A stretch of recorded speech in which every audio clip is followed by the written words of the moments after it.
Fox Sports. We are Black Horse. We are so. It's the most exciting day of the baseball season. It's opening day. The players are back, the stadium's full, and the fans are ready. It's the day that signals the start of new hopes, high expectations, and even bigger dreams. It's time again for baseball, the chance to stay forever young and enjoy this most special day.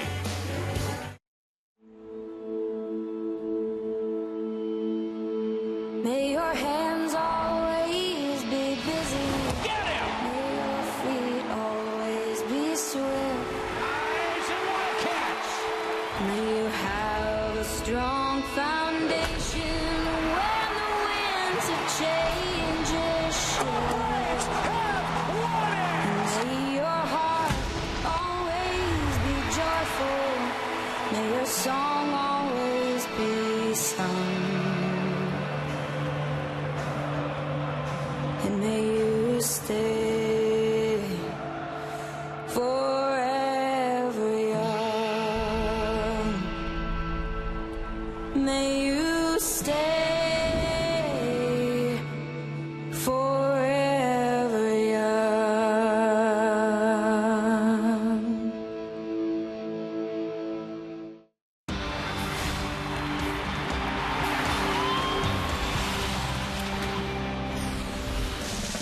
After 6 long, cold winter months, it's finally time to play baseball. It's opening day 2013 here in Atlanta.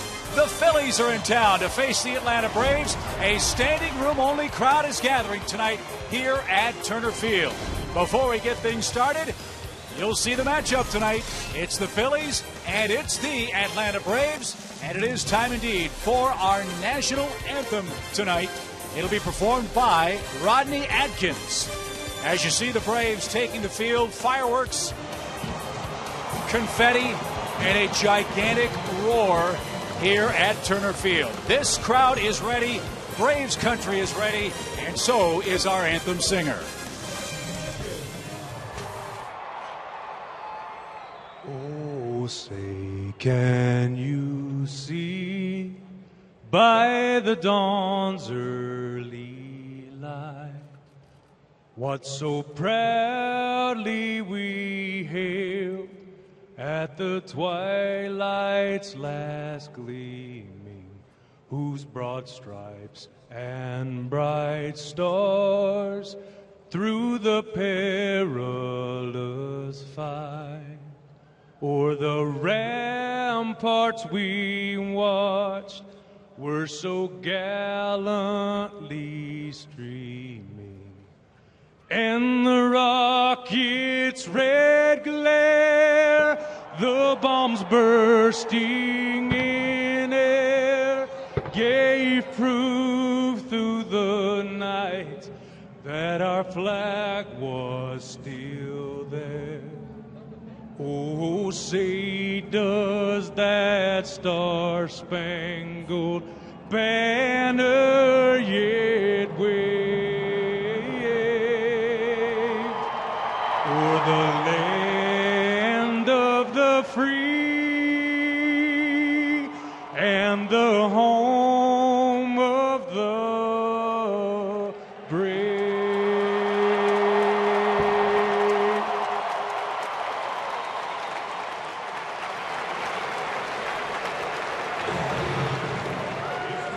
And so at long last, it is time for Braves baseball. Hi again, friends, with Joe Simpson. I'm Chip Carey. Dale Murphy, Tom Hart, and Elizabeth Moreau will be along shortly. It's an exciting time for Braves fans everywhere, and quite simply, partner, are you ready? Are you kidding me? With a sold-out crowd, standing room only. Today we had a 70-plus degree day here in Atlanta. So on April 1st, for any opening day, you get good weather, you're jacked up. But this team, the Atlanta Braves, and the improvements they've made in their lineup would excite anybody. No fooling. It's going to be a fun April 1st here at Turner Field. We're glad you're with us. When we come back, we'll talk about tonight's opening night starter for the Braves. An honor indeed for the veteran of this pitching staff. Braves starter Tim Hudson takes the ball against the Phillies tonight.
There's Murph in the field.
Anticipated opening day in Atlanta in years. The Phillies are in town, and a big roar for Chipper Jones, who will throw out tonight's ceremonial first pitch. As it should be. And listen to this place. Everybody on their feet. He said he was going to be a three-quarter cutter. And he looks excited that he got it there without one hop in it.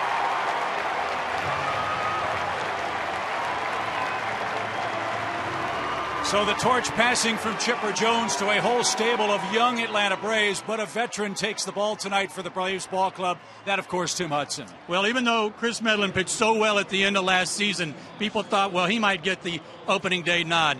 But even he deferred to Tim Hudson, 37 years old, making his sixth career opening day start. He's been through the opening day wars before. He's 1-0 with a 3+ ERA. But check this out. Since he's been an Atlanta Brave, he's really climbed up the charts in a lot of different categories. Fifth most starts in Atlanta history behind Necro, Glavine, Smoltz, and Maddox. That's a pretty good quartet right there. And the seventh best ERA over the last 7 seasons speaks a lot to his consistency. He's the best guy for the job tonight. And his pitching opponent for the Phillies will be Cole Hamels, who had a career year last year for a disappointing .500 Philadelphia ball club. We're going to take a break, get you set for baseball, and when we return, Tom Hart chats with the skipper, Freddie Gonzalez.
Standing by with Tom Hart.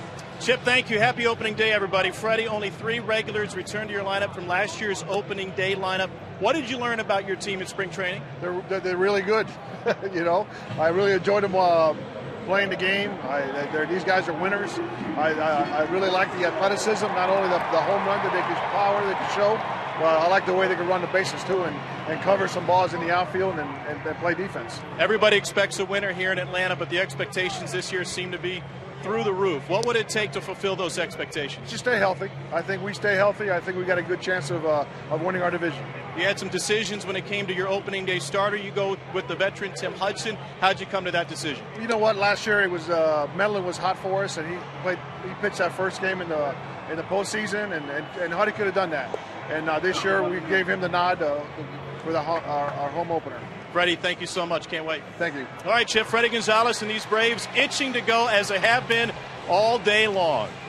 And they will be facing a Philadelphia Phillies ball club that under Charlie Manuel looking for some redemption in this 2013 season. Their Toyota starting lineup has a new look at the top. It's not Jimmy Rollins leading off Joe anymore.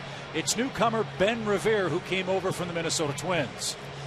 That's a real sore spot for the Philadelphia Phillies and has been the last couple of years. They've moved Rollins into the leadoff spot and out. Victorino has been in there, but he's batting leadoff tonight because Charlie Manuel said he wanted to split up his lefty-righty at hitters so the Braves couldn't match up better with their bullpen. And you've got Tim Hudson making his 3rd opening day start tonight for the Braves. Yeah, last year's number. Keep in mind he was 16-7 and didn't get his first start until April 29th as he recovered from back surgery. So he had himself quite a year. 3rd straight year he had won 16 games and has done a great job since he came back from Tommy John surgery. He's gone 51-27 after TJ's surgery. His 4 keys to pitching success tonight, well, has to do with his first inning clean slate. Last year, the first inning, the highest ERA he suffered in any other inning. It was over 6. And Ryan Howard, how's he going to pitch to him? Ryan Howard has been a Hudson killer over the last couple of years and a .338 career batting average against him. And there are those first inning numbers that were really hard on Tim's ERA last year. 22 runs allowed in the first inning in 28 starts. Umpiring crew is assigned by Major League Baseball tonight. Tim Welke will have the plate. Mike Everett, Marty Foster, and Scott Berry will ring the bases. And so we're ready to go. Tim Hudson versus Ben Revere in the start of the 2013 season.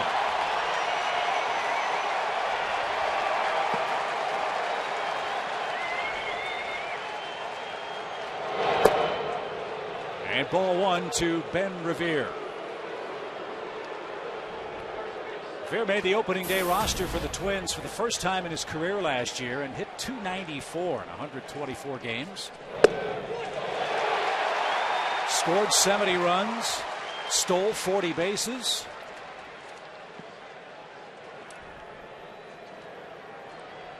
Good young player, just 24 years of age. And Hudson tied him up. Tim had a little bit of a rough time in about the middle part of spring training, but then started working on things he would use in games in the regular season, and his numbers were really good his last 2 or 3 starts. There you go.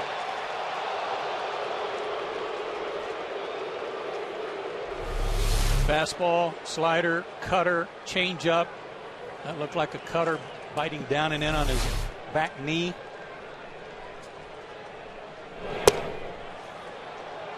And down and in for a full count. He doesn't have any power to speak of, but he can run. 40 swipes last year for the Twins. And a little number. Chris Johnson at third. Funny hop. Throws on the run and got him by a half step.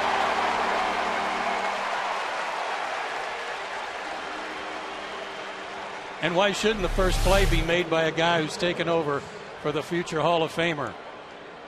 Chipper threw out the first pitch. Chris Johnson throws out the first runner.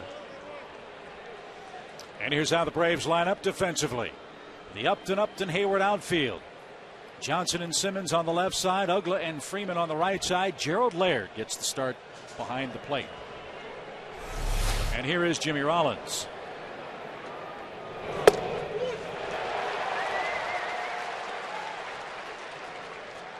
Rollins a solid spring, hit .270 for the Phillies.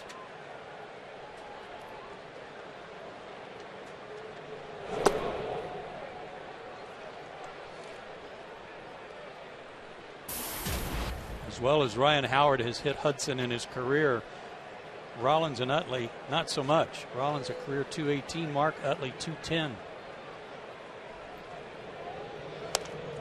Rollins 17 for 78 head-to-head versus Tim Hudson. And now finds himself behind 1 ball, 2 strikes.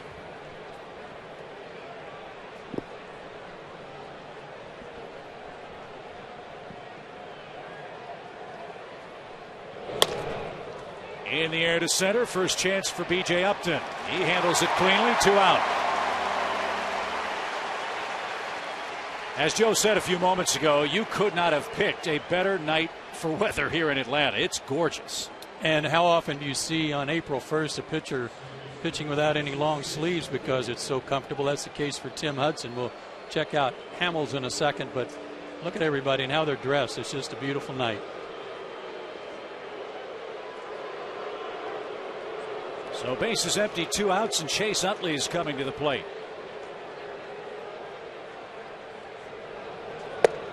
Utley, I would imagine, Joe, answered a lot of questions for the Phillies this spring. Didn't have a high average, but hit 5 home runs and drove in 17 in 71 at bats. Yeah, after missing the first 2 months last year. I mean, they didn't have Utley or Howard in the lineup early last year.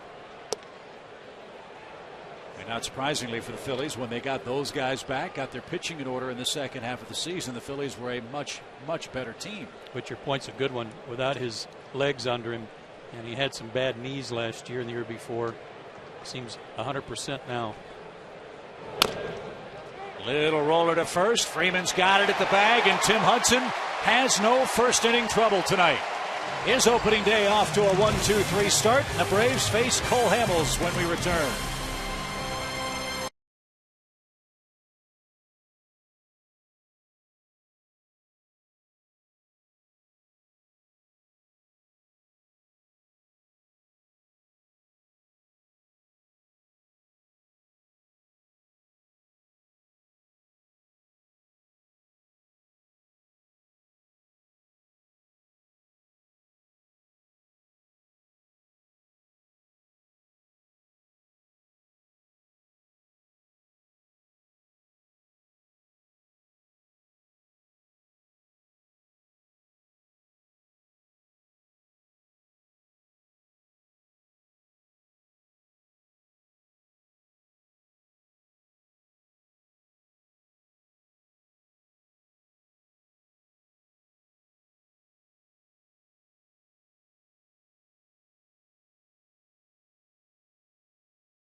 First inning, now it's the Braves' turn to bat. Freddie Gonzalez presents this Toyota starting lineup. How nice is it, fellas, to see just 2 left-handed bats in this lineup with Cole Hamels on the mound for the Philadelphia Phillies. What a dramatic difference from last year to this for this Braves batting order. Should make a difference for Atlanta, despite the fact that they've had some pretty good luck against Hamels in this ballpark over the last 2 or 3 years. But Hamels out there for his first ever opening day assignment. Those are his numbers from last year. That was a career high in wins, also a career high in strikeouts. 3rd in the league in strikeouts with 216. Lifetime 12-7 against Atlanta. His 4 keys to success, well, he's got to get past his opening day jitters, and then he's got some decisions to make. Dan Uggla has hit 145 against him in his career. Will he pitch to BJ or Uggla? And his first pitch of the season is a little low to leadoff man Andrelton Simmons. Of course, that would be in a tough RBI situation. he might pitch around B.J. Upton. New role for Andrelton this year, not batting 8th for the Braves, but batting in the number 1 slot for Freddie Gonzalez this year.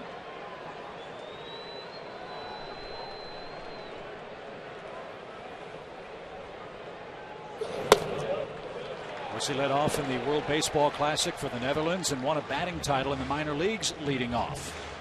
Very comfortable there. He said he has no problems with it. He's done it before and hit .333 for the Netherlands in the World Baseball Classic. Pop fly foul back our way, and the count now 2-2. Hamels is not a whole lot unlike Tim Hudson, other than the fact, obviously, that he's left-handed. He throws a little harder than Tim, but he's a fastball, cutter, curveball pitcher with an outstanding changeup. They both have good changes. 92 to 94 on his best fastball, though. I'm surprised at the career he's had, that this is his first opening day start. Kind of interesting. A little roller foul. He was supposed to start opening day in 2009, but was hurt. Yeah, he had a little elbow inflammation, so they backed him off a few days, but he was scheduled to be the guy after they'd won the world title. Boy, did Hamels have a great spring for the Phillies. 3-0 record, 0.95 ERA, allowed just 2 earned runs in 19 innings down in Florida.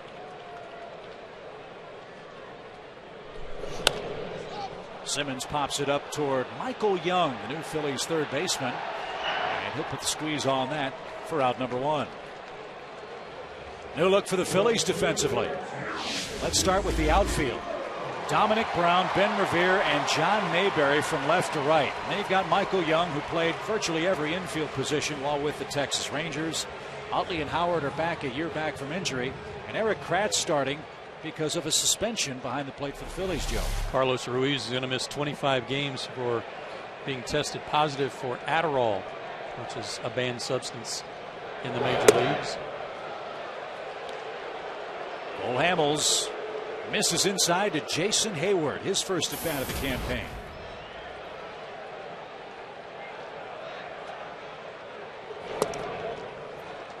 It's funny how people rise up to big occasions, but we've seen it happen before, certainly with Jason in his first big league at bat, another first at bat against Washington. Jordan Schaefer hit a homer his first game against the Phillies. I got a feeling something good's going to happen tonight with the Uptons making their debut for Atlanta too. Jason rips one down the right field line and pulled it foul. He just missed a double. And the count, 2 balls and a strike. I think to a man too, Joe, the Braves have talked about the difference in Jason Hayward now. As a confident young man, that's never been a problem, but there's an aura about him this season that they haven't seen from Jason before. Whether that's a sign of maturity or leadership, whatever you want to call it, he certainly feels like he belongs here. How about the guy who was leading the team on the field tonight when they came through the center field wall? Yeah, I noticed that too, Joe. Nothing shy about that. And interestingly, too, Jason Hayward's locker now is in the spot once occupied by Chipper Jones. And once occupied by John Smoltz, among others.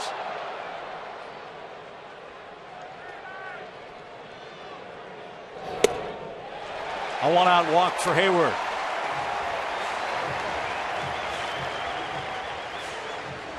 The team came onto the field through center field, and the guy leading the pack, Jason Hayward. Well, I got the question a lot this year. Who's going to replace Chipper Jones? Everybody's getting that question about who's going to be the leader. And there's guys with a lot more seniority than Jason Hayward, but he's one of the first guys I thought of. It's just it seems like he's been here longer. And I agree. There's something different about him. He feels more comfortable. And I think he's going to be willing to say a few things that need to be said. First at bat is a Brave for Justin Upton, who was given a huge ovation during pregame introductions. And listen to the crowd tonight.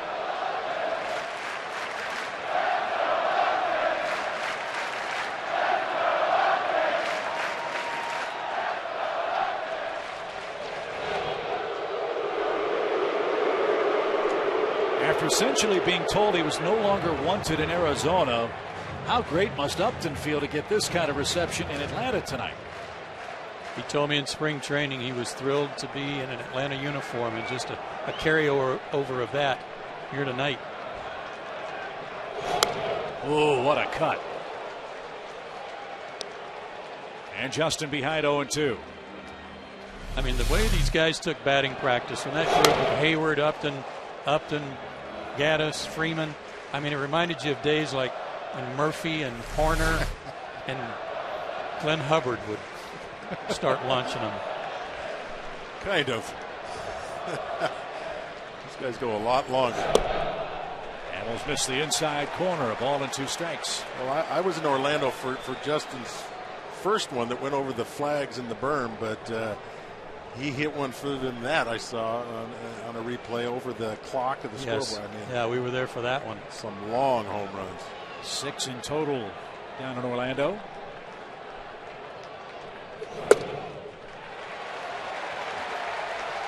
Now he's even the count, 2 balls, 2 strikes, and here are our Ram Trucks power stats, spring training homers. Braves were trailing the Cubs until the last week of spring training and passed them with a real barrage.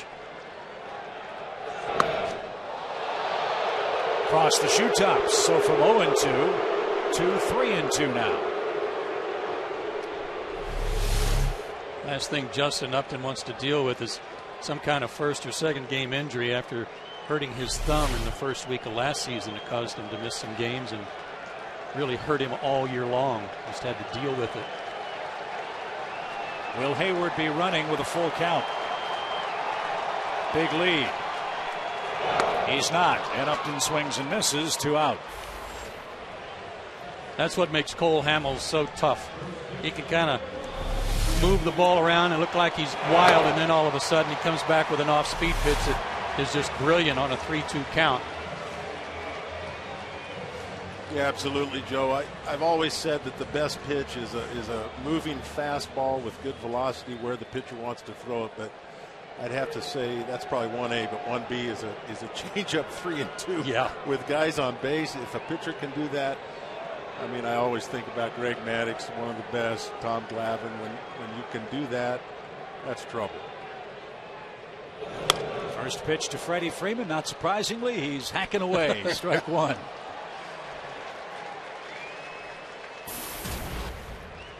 He had a good spring at 342 in the spring with 7 homers. Tied for the league and the home run lead in Florida. One thing about Freeman last year that was so amazing, almost half of his RBIs came with 2 outs. And here he is, albeit with Hayward at first, a chance to do some damage in the Braves first against Hamels. Well, he was not happy at all with his batting average last year. He had 259. Says, I'm not a 260 hitter. I'm a better average hitter than that. So he's motivated to move that number, not up a few points, but a lot of points. Long inning for Hamels. That was his 20th pitch.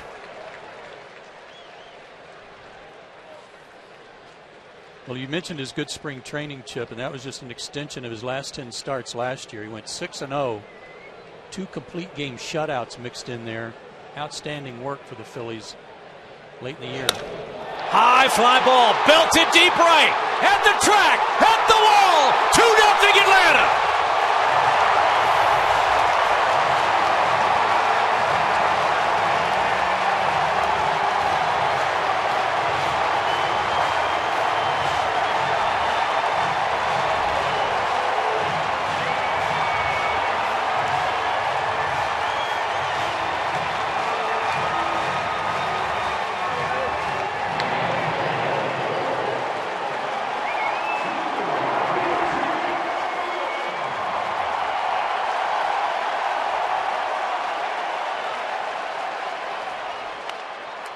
Comebacker off the bat of B.J. Upton, and that'll retire the side. The Braves have thunder up and down their lineup, and it's Freddie Freeman on the board first in 2013. A 2-out, 2-run homer off Cole Hamels gives Tim Hudson an early first inning lead.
that for a start?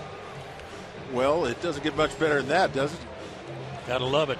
I love the way, he came out hacking. He laid off a couple tough sliders. The one up and in, he didn't even flinch, didn't even move him off the plate. Second career homer off of Hamels, who only gave up 4 home runs to lefties last year out of his 24 he allowed. Wow. So a good start for Freddie Freeman. That brings Turner Field villain Ryan Howard to the plate. And the shift is on, and he grounds right to Dan Uggla. Well, that's a good sign, because I asked him tonight before the ball game, I said, okay, Ryan Howard, why is he just tearing you up? And Tim said, I've got an easy answer. He said, I think David Ross was telling him what was coming. Yeah. I said, well, I don't know if he did or not, but it certainly appeared that way. But Tim was talking about Howard. He said, his strengths are my strengths. I pitch down and in, and that's where Howard's strengths are. Well, he rolled over easily for the first out of the inning. Now Michael Young, the hitter. Joe, you've seen Michael Young play with Texas. A lot of pop, a lot of hits, and a lot of production for the Phillies at a spot that's been sorely lacking for them the last couple of years. He brings something else, too, and I remember Chipper talking about this when he played with Young in the World Baseball Classic about 4 years ago, and that is he is a hard-nosed, gritty-type player, and that'll bring a lot to this lineup, too. Charlie Manuel loves him. Here's an amazing statistic about the Phillies last year. Their third baseman in that ballpark hit a combined 5 home runs all year. Michael Young might have that by May 1st.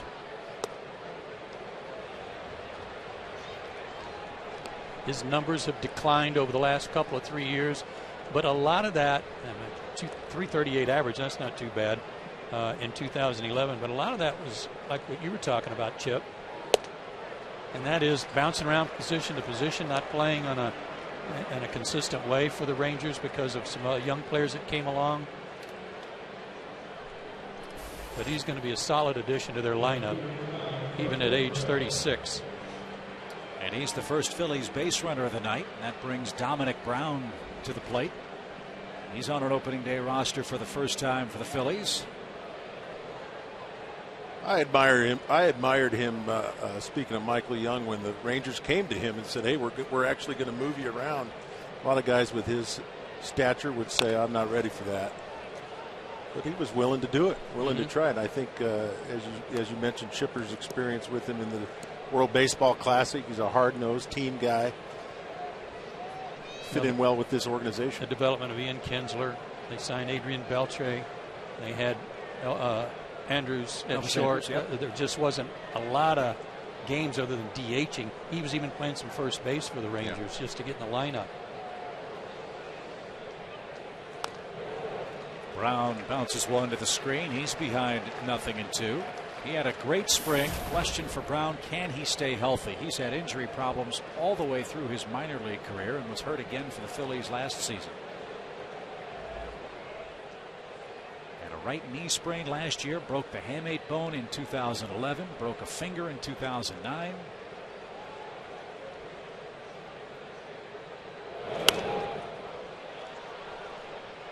He's the man playing left field for him in 2013. Think about it. The opening is there, too.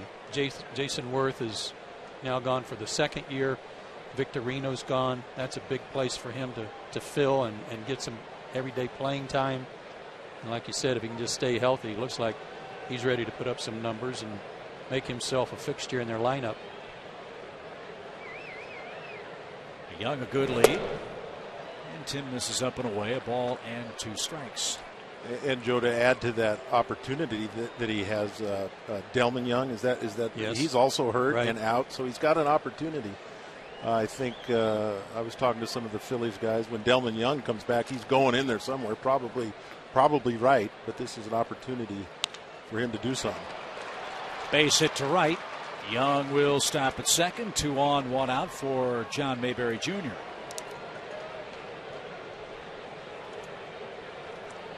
It's nice work by Brown to battle back from a 2-strike count. And here is Mayberry.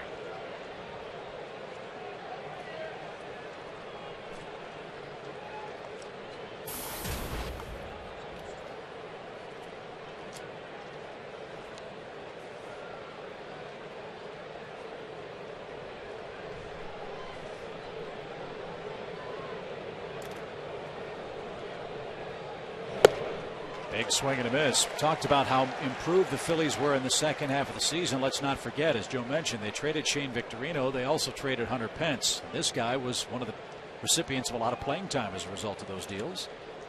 Yeah, Victorino's gone, Pence is gone, Polanco's gone. Different looking team, especially in the outfield.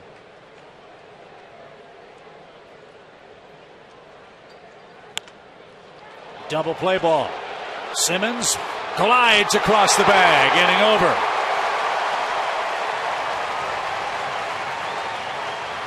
Tim got it on the ground, and the Braves middle infield did the rest. The Phillies doubled up in the second and trailed 2-0.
Staff Sergeant Christopher McVeigh from Panama City, Florida, stationed at Bob Canberry, Afghanistan, 4th Brigade, 1st Cavalry Division. Go Braves. Great start for Tim Hudson. 2-0 behind a Freddie Freeman 2-out, 2-run homer off Cole Hamels in the opening inning.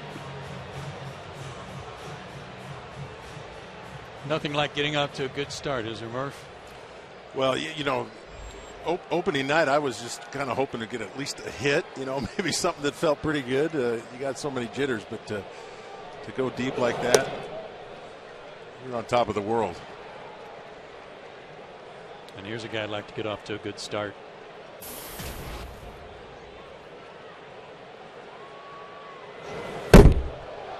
Heads up back there, boys. Little jitters for Hamels here early. Not as sharp as perhaps he was this spring. He's been wild high so far. His fastball.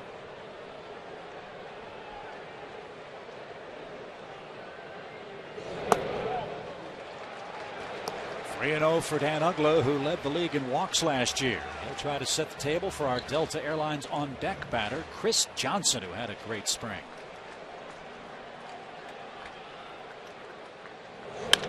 High fly ball deep left.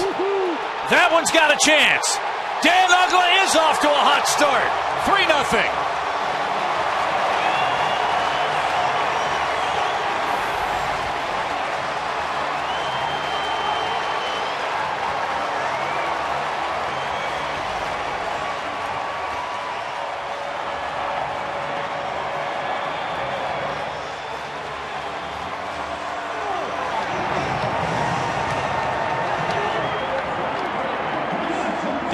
In the last part of spring training has begun to show some results, and you can give a little bit of an assist there to the manager, helping to give him a chance to get off to that good start, letting him hack away 3-0.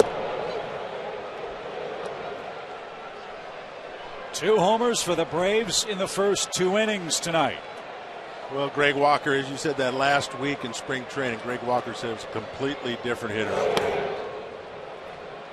I noticed in BP again today going a little bit the other way. And, Joe, that's really good. He hit the 3-0 first at bat of the year. Sometimes you just want to keep taking and see, especially off of Cole Hamels. But good aggressive at bat right there. Dan's first homer last year came in his 12th game. That was April 18th. He hit 19 in total. It's been a struggle for him. Last year, I mean, he would have some spurts where he would have a good week or so, but he never was able to get on any kind of consistent hot streak because of some mechanical issues he was trying to iron out.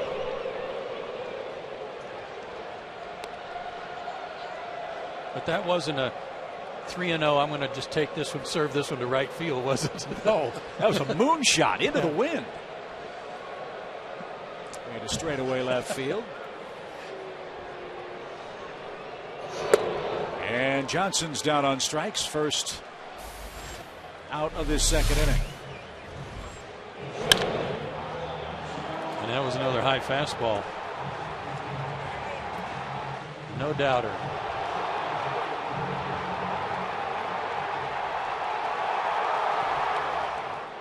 First three guys off the bench, too, were those outfielders.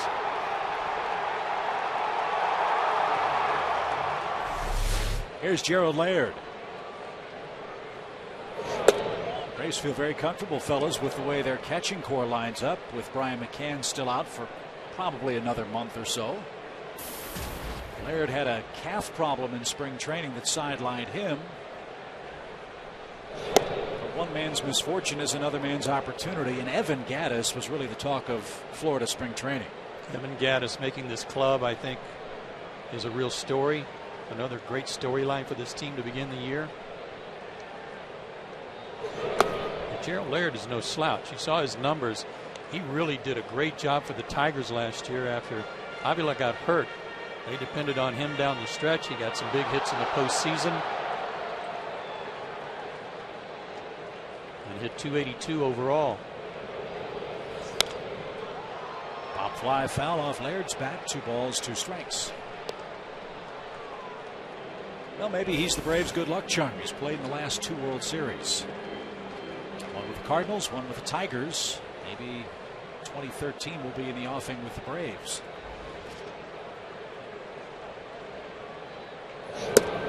And he's almost Freddie Gonzalez Jr. in that when I saw him in spring training with his gear on, I thought, wow, the manager got behind the plate and he's catching pitchers. And then realized, no, that's not Freddie, that's Gerald. Little pop, shallow right field. That's going to carry out. Mayberry's under it. And there's the second out with Tim Hudson coming up. Standing room only crowd here tonight in Atlanta. And we hope you'll join the fun with us at Turner Field. You'll get 33% off your concessions when you buy a 2013 Braves season ticket package. Those prorated packages are available starting at 18 games for $170 a seat.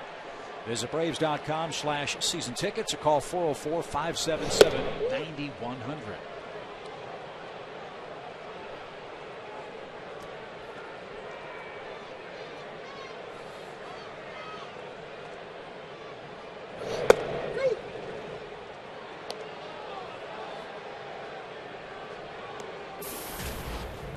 Tim had 12 hits last year.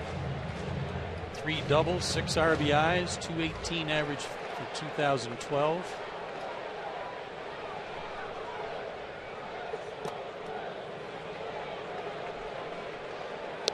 And now faces a 1-2 count from Cole Hamels.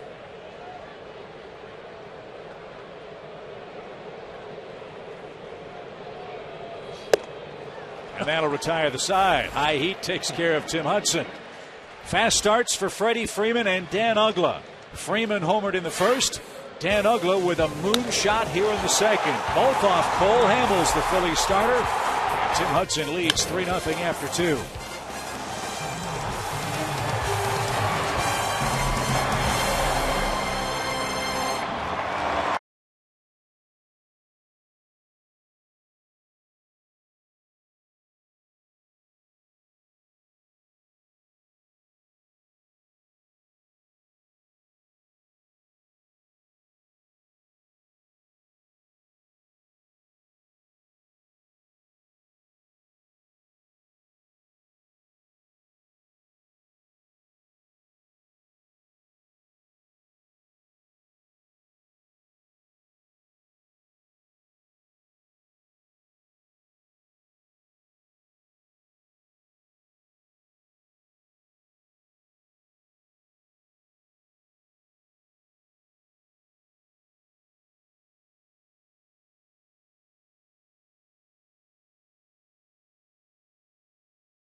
All smiles across Braves country. Atlanta leads the Phillies 3-0 as we head to our third inning. All season long, Braves baseball on Fox Sports South is being presented by Academy Sports and Outdoors. The right stuff, the low price, every day. Those were either really big gloves or very small people. I'm not sure which was the case. Just small people. I imagine that's what the rest of the National League will think the Braves outfield will be carrying all year. Yeah. The up and a hay trio, as they've been called. Here's Eric Kratz. Off his thumbs and a pop toward Chris Johnson, who couldn't corral it in front of the Phillies bench. Strike one.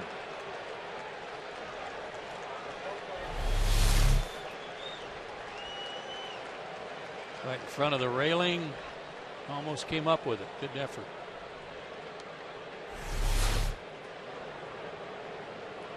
So new life for Eric Kratz. This guy didn't play a lot against the Braves, but Joe, when he did, he had some big hits. 8 for 24, a .333 average against Atlanta last year, including a home run off Craig Kimbrell. No balls, 2 strikes. So that begs the question on this first sequence. Wonder if an old, really old third baseman would have made that catch in front of the Phillies dugout. He's standing by with Tom Hart. All right, Chip, thanks. Well, he was rooting for Chris Johnson to come up with that play. A couple of Florida guys played for his dad at Stetson. Chipper Jones, this is kind of weird, isn't it? It's really weird. Obviously, you know, watching a ball game from up here, it's just a lot different. You're used to being down there in the middle of things, and now you're. I'll tell you what doesn't change, though, when you hear the crack of a home run, you know, and both of those balls, the second they were hit, I knew they were touched pretty good. What does it look like from up here when you see guys playing defense behind Tim Hudson? It's like everything is in sync. It looks like to me, all the guys. He keeps you in the game. Number one, he's going to throw strikes. He's going to be down in the strike zone and keep the infielders on their toes. And it's no wonder we probably play some of our best defense behind him. This was kind of an odd day for you overall. What were your feelings when you walked in the clubhouse late this afternoon? It was like I was home. You know, I mean, it's been my home for 20 years and didn't feel any different walking in. What felt different is the fact that I don't have a seat, you know, anymore. I don't have a locker, you know, and I feel like I'm a visitor, you know, and it's a little different. Coming down here today was probably the toughest day I've had in retirement thus far, but tomorrow I'll be right back to normal, I guarantee you. He's already gotten invitations for turkey hunting tomorrow, guys, so we'll see how that turns out. Jason Hayward, by the way, takes over your locker, and the question about this offense is not how many home runs you're going to hit or how many strikeouts you're going to have. It's who's going to lead this team. Do you think that locker is symbolic to what Jason Hayward can do as a leader? Well, I don't think there's any doubt. I think, you know, he's a big man in stature. He commands respect. You know, his parents brought him up right. He's a good kid. He's been brought up right. And we, you know, obviously people like BMAC and Huddy, they have more tenure than he does, but I don't think anybody's looked up to quite as much as Jason. And he'll grow into that position on the team. He'll grow into that locker, and he'll be just fine. He's going to have some help along the way. He's got a lot of good players that are around the same age he is, and they're all going to grow together. Walk us through that first pitch of yours. Well, you know, the first thing you want to do is try and acknowledge everybody, and I was, you know, nervous. Once I looked down at B-Mac, it was difficult for me because I saw a bunch of people with cameras back there on the backside. I was afraid I was going to hit one. But that's when you just kind of revert back to the same old thing, you know, just hit him in the chest, and luckily it didn't bounce. Ben Revere, the base hit to left field, 1 on and 2 out for the Phillies. This is unique for you in many ways. When was the last time you had an adult beverage before the third inning? Well, I was commenting to somebody today. I've never had a beer at a ball game, never, and so tonight's my first. After tonight, what do you expect of these Atlanta Braves over the course of the season? I expect them to gain momentum. I expect them to gel together as a ball club. I expect them to get better. There's some questions. There's some holes, but I think they're gonna do, enough of what it takes, both on the starting pitching to get the ball to the end of the bullpen. And this lineup's going to cure a lot of ills because they're going to score a lot of runs. And we've seen that already here tonight. Chipper, thanks so much for your time. Appreciate it. No problem. All right, we know who to go to for tickets, guys. He's got a suite all to himself. I guess he deserves it, Chip. I'd say. He told me the same thing earlier tonight in the dugout. He said, I always loved opening day because it was so exciting, and I really would like to play tonight. But tomorrow, I'd wake up and go, oh, no. I got 161 more. Well, it's great to see him at the ballpark. As Hudson ahead of Jimmy Rollins with 2 strikes. And that's ripped foul. Well, one thing that Chipper said I thought was really interesting. When you retire and you come back, you do feel a little funny. I thought it was interesting. He said, when I got here, it felt like home. I felt really funny leaving. It felt like a visitor. Mm-hmm. And sometimes people say, why don't we see more of the guys that retired? It's a funny feeling to come back and not feel like you're part of the team anymore. You don't want to feel like a visitor. Way upstairs, Laird's throw to second will short hop. And Ben Revere has his first stolen base as a Philly. You almost feel like you're intruding a little bit. Yeah, and for all those years, you were part of something really special, and now you have to leave that locker room before game time. That's a very humbling feeling.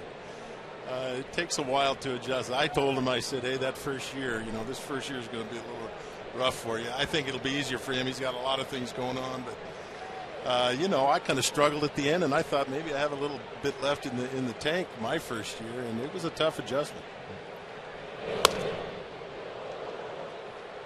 RBI chance here for Jimmy Rollins with his Phillies down 3-0. Ben Revere at second, 2 outs.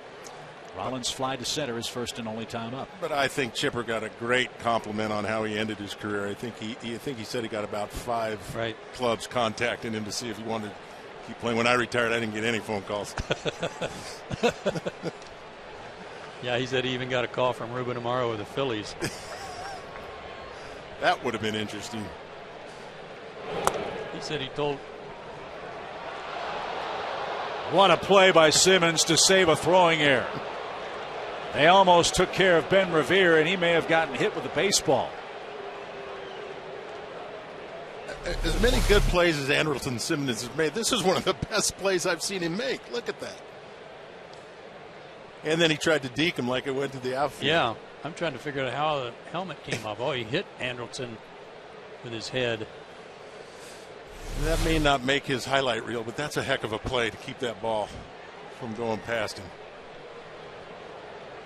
Even when Ruben Amaro did call Chipper, he said, Ruben, he said, if I were to sign with the Phillies, they wouldn't be hanging my number up during the year. They'd be hanging me from the upper deck. Bouncing ball to second. A lot of top spin. Uggla stayed with it. Tim Hudson's getting the ball on the ground, and he's gotten this game to the bottom of the 3rd inning with a 3-run lead. Good pitching from Hudson. Good pitching from Chipper Jones to throw out the first pitch tonight, too.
Lippy game summary. Nice start for a team that's supposed to strike out a lot and hit a lot of homers. Well, they've struck out 3 times and hit 2 homers in the first 2 innings, but they've got the lead. And the top of the order now, Andrelton Simmons. Andrelton popped out in his first at bat of the season.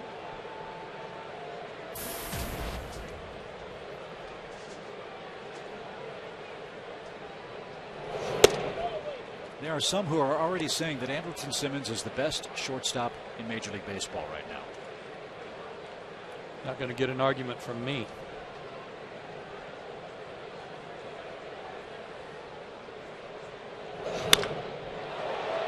We've seen what he can do defensively. Last year, only a handful of games before he broke his hand playing against the Phillies last year. But even then, Joe, for a guy who is perceived to be a glove first player, he more than held his own with the bat. I think that surprised everybody, given that he had only played a full season of A-ball to win his batting title and had not even put in a half season in Double-A.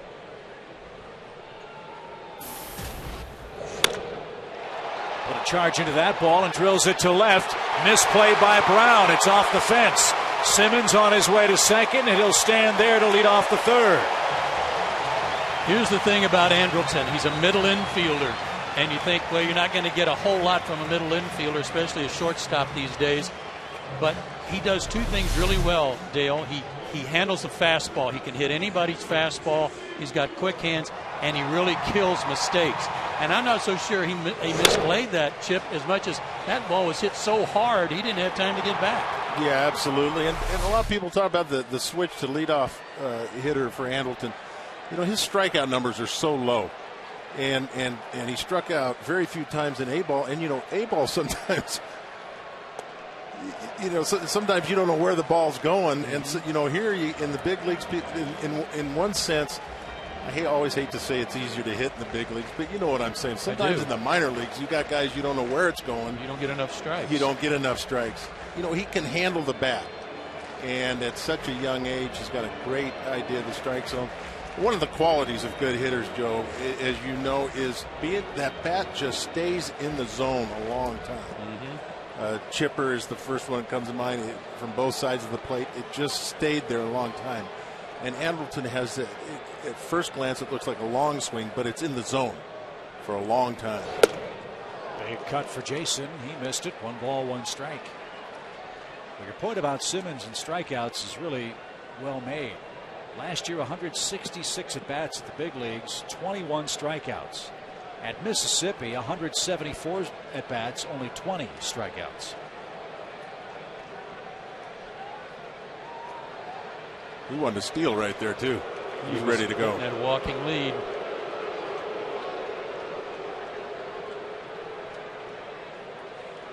Well, I read, Chip, you mentioned that so many people think he's the best shortstop in baseball. I read the other day that the ones that watch the game every day as much as they can, the scouts, you're hard-pressed to find a scout that doesn't say the same thing.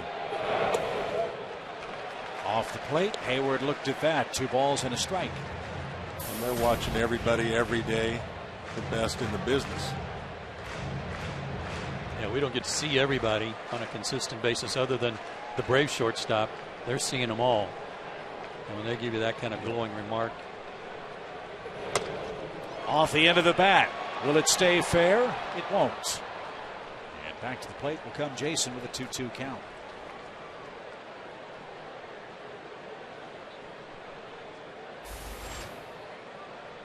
Here's an interesting at bat already with this count.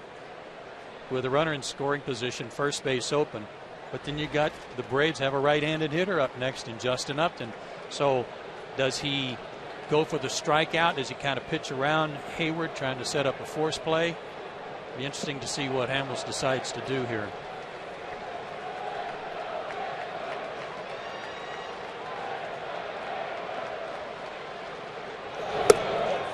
Jason swung and missed. Good fastball. And that's the 4th strikeout for Hamels, first out of the inning. well located, down and in, couldn't get the barrel to it. But again, this guy struck out an average of 9.03 batters per 9 innings last year. That was 6th best in the National League.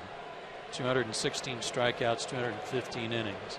That's a tough pitch from Cole Hamels. It's the exact pitch he throws to right-handers, two-seamer on that half of the plate. Ball has good downward movement. Pickoff play on at second. Simmons back easily as Justin Upton hits for the second time.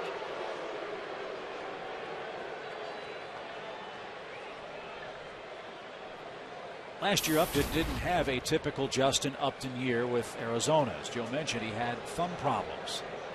Still hit 17 home runs, still scored 107 runs.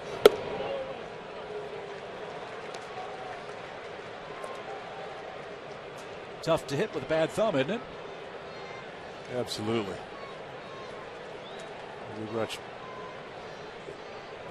It's hard to hit. It's hard enough to hit when you're not thinking about something else. I think Brian McCann went through a lot of that last year with his shoulder. Did you say he scored 107 runs last year? And not a typical. That's a. Talking about average and homers and RBIs, but still he was on base an awful lot. And he played. He played in 150 games despite the thumb injury, so he was trying to play through it and put up decent numbers, just not by his standards, but largely because of his thumb. Hamels straightened him up but missed. 2 balls and a strike.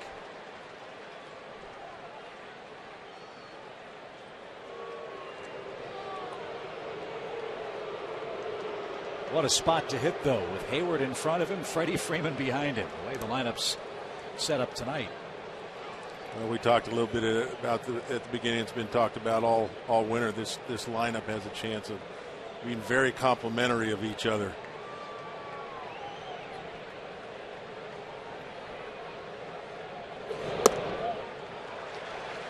They're making Hamels work tonight. He's getting his strikeouts, but he hasn't exactly blown through anybody when he struck him out. It's not like the so-called free swinging Atlanta Braves lineup has been all that wild and crazy getting behind in the count early on. They're making him work, like you said. In the air to deep right. Mayberry's going back and just shy of the track. He'll haul it in.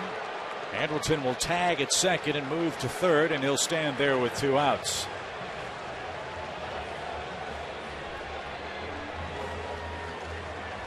And with 2 out, time for our Georgia Lottery hitting the jackpot. Freddie Freeman drives in the first runs of the year with his 2-run shot into the Braves bullpen. And he's up there again.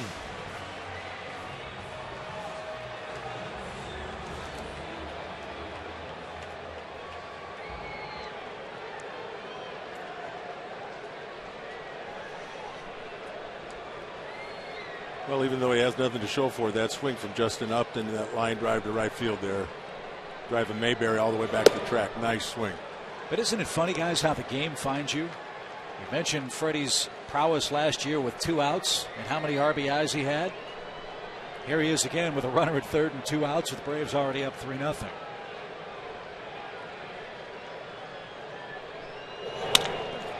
$4-0, a base hit.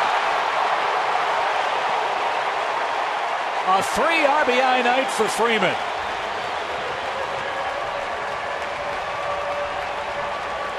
You saw the disparity in his average there against lefties last year. But again, I go back to the fact that he didn't like what he hit last year, that he's a better hitter than that, and he's a better hitter in his view against lefties. That looked like a cutter, maybe a slider that didn't break as much as Hamels wanted it to, and Freddie combed it into right field.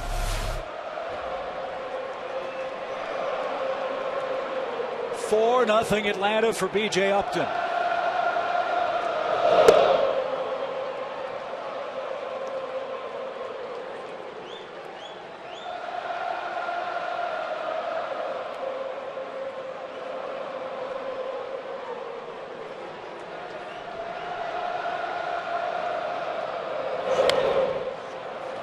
Right off his knuckles and straight back, 0-2.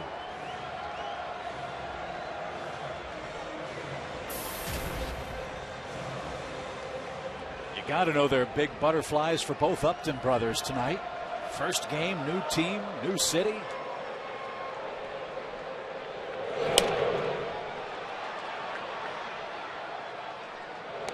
With the beauty of this lineup, like Dale's been saying about complementing each other on any given night, it might be 3 guys or 4 guys one night and 3 different guys the next night.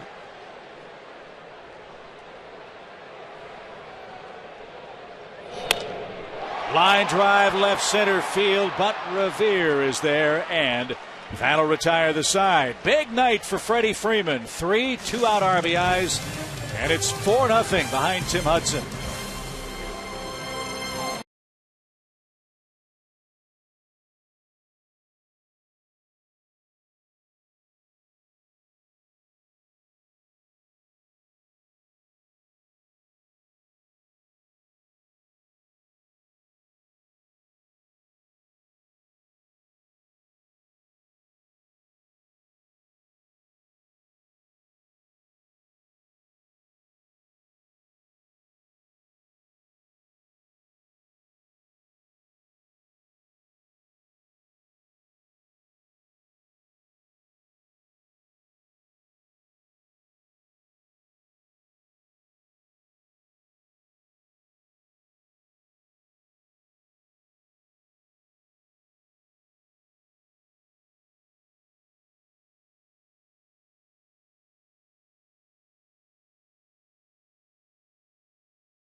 Played against them and you did better than them, and they're still getting drafted ahead of you. And it's just, just be patient and know that my time would come. And it came in the 10th round. I was extremely excited as the Braves just because I heard so many good things about the organization, and it didn't disappoint.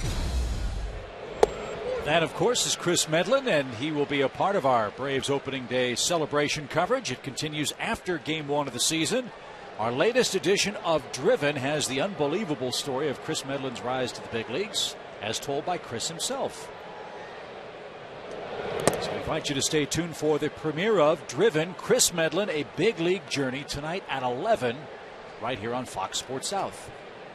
We got some good sound on Chris before the game, too. Had him mic'd up during batting practice. He's one funny dude.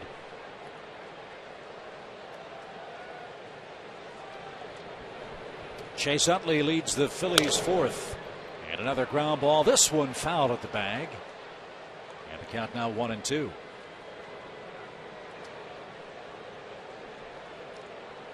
All of Braves country has to have a great deal of respect for the kind of hitter and player that Chase Utley is. As I said earlier in the game, I think he personifies maybe the attitude of this Phillies ball club. They're older, they're wiser, they're very successful, and I think they have something to prove this year after an 81-win year last year. First time they hadn't made the playoffs in 6 years. And again, they had to start the season without their number 3 and 4 hitters, too, for about the first 6 weeks of the year. Charlie Manuel's club had 18 different players spend time on the disabled list, and they used 131 different lineups. And as we mentioned, they didn't trade Cliff Lee at the deadline. They got those guys back, and even after trading half of their outfield, They were 13 games over 500 in the second half. Well, they've done some things to shore up their bullpen, too, to get to Jonathan Papelbon. They were 25-27, had a losing record in one-run games. In the air to center, BJ going back, still going back, and that one's over the boards. A long home run for Chase Utley. And the Phillies are on the board. It's a 4-1 game.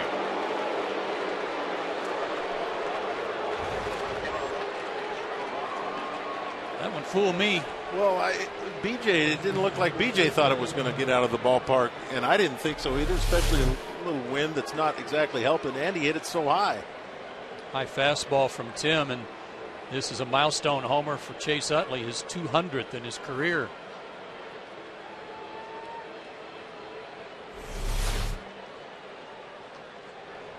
So the Braves lead is trimmed to 3 now with Ryan Howard coming up. Again, the Braves shift.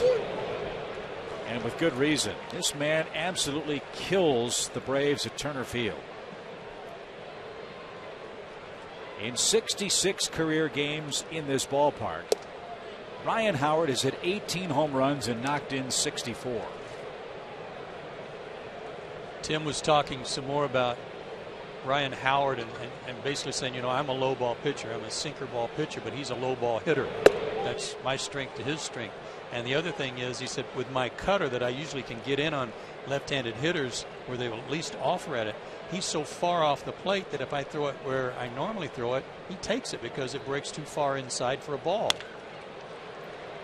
Uggla dives, outfield grass, long throw, the stretch got him.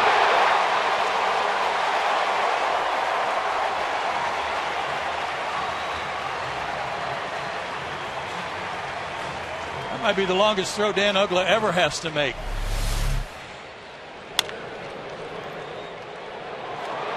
Nice play. Took him just a split second to get the ball out of his glove, and another great stretch by his first baseman.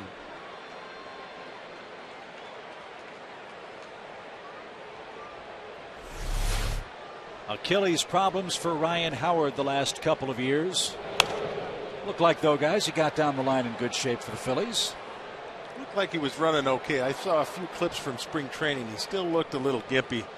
That just may be the way it is the rest of his career with that Achilles tendon injury that he had.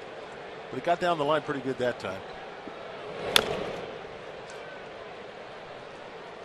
Get a closer look at it here. Look at it here. I don't know. Much better than what we saw at the end of last year.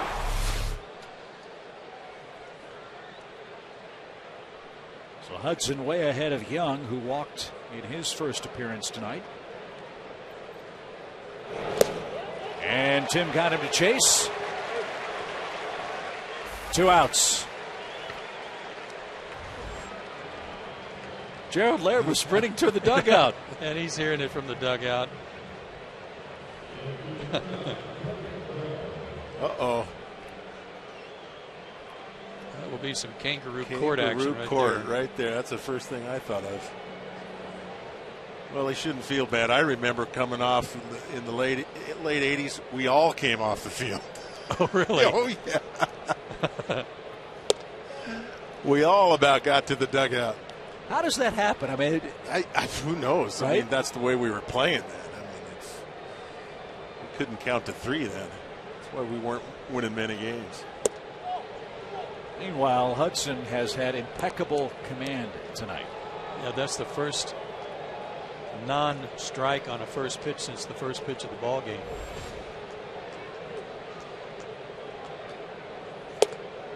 Not bad for a guy who, with 2 starts left in spring training, described one of his outings as a train wreck.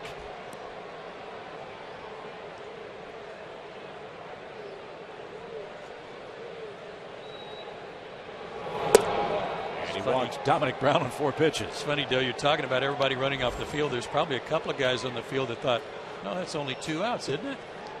Well, no, everybody's leaving. I must be wrong. I must be the guy. It probably wasn't everybody, but I was one of them, so I think I probably added a few guys, but I think I got to I was in right field. I think I got to the foul line. You know, you just put your head down and you start running, and then fans started yelling at us. It wasn't a pretty sight. Hudson got Mayberry to hit into a double play to end the second inning. And a first pitch strike. You know, Chip, you talk about the Phillies having something to prove. They win 81 games last year with all those lineups and all those injuries.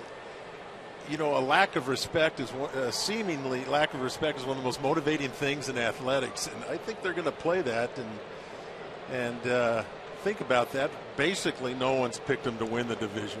I mean, this is a heck of a ball club, and I think it's a very motivating thing for them to kind of fly under the radar. And the Nationals, everybody's picked them to win. It's a little bit different to be picked to win. And even though they got a great ball club, it'll be interesting to see how they go as the perceived front runner. Washington did win their opener today behind Steven Strasburg, and yes, Bryce Harper had himself a pretty good day today. Yeah, a couple of homers. The only runs of the game, 2-0. Nats over Nolasco and the Marlins.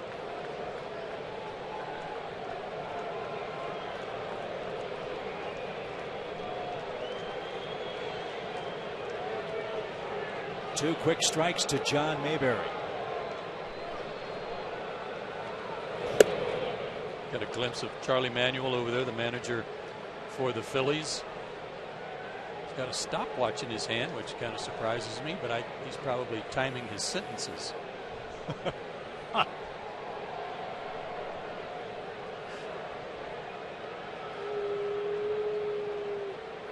1 ball, 2 strikes. Did he go? You bet he did. Hudson strikes out Mayberry. His third strikeout of the ball game. He enjoys a 4-1 lead. Bottom part of the attack coming up for the Braves. It starts with Dan Ugler, who's already homered tonight.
Four-1 Braves, bottom of the 4th inning. Cole Hamels still out there for the Phillies. Freeman and Ugla have homered tonight. And Dan's was just a majestic, towering home run deep into the seats into left field.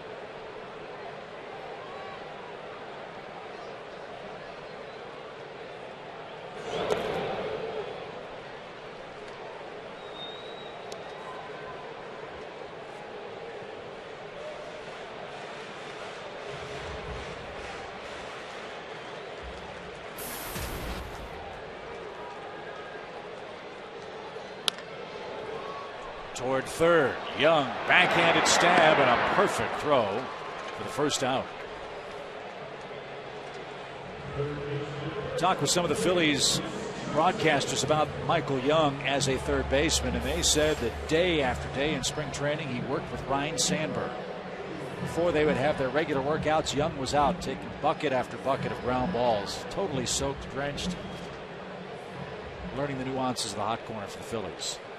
Made a good play to start the fourth.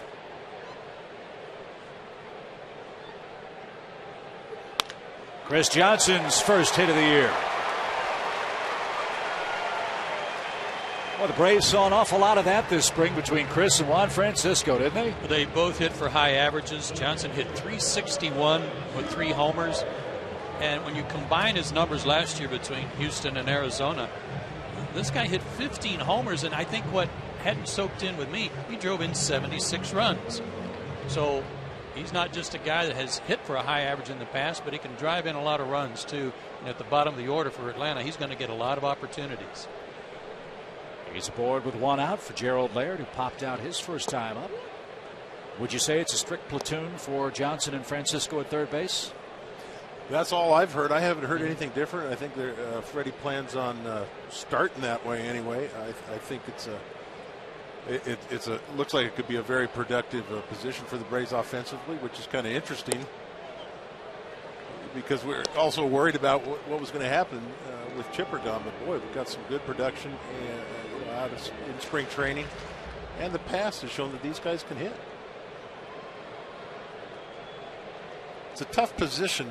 My opinion is a tough position to platoon at. It's a tough position, but I think it'll work.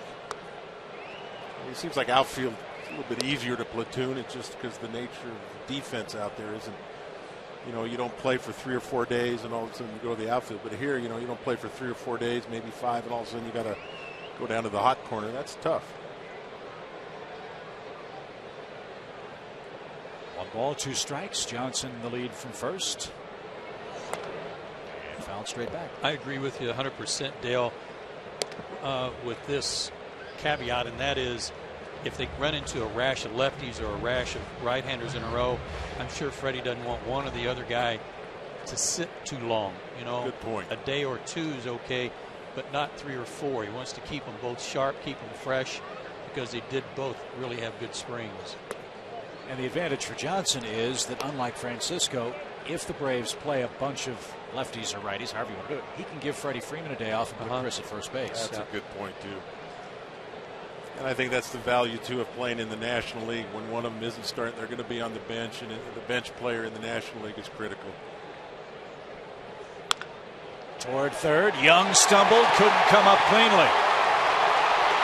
Johnson's around second, on his way to third, and he'll stand there with 1 out. Laird's at second base.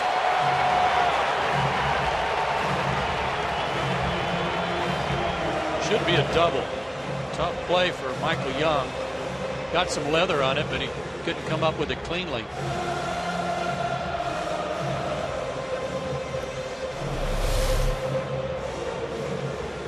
He's hit sharply.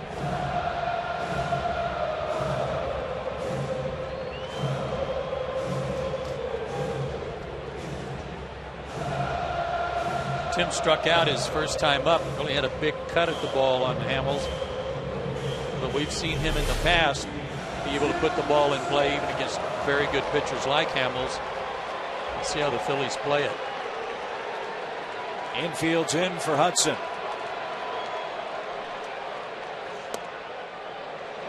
And Hamels missed inside just in case Hudson thought about a bunt. And it was a double. So Laird's first hit for extra bases. Second and third, 1 out. Braves up 4-1 in the fourth.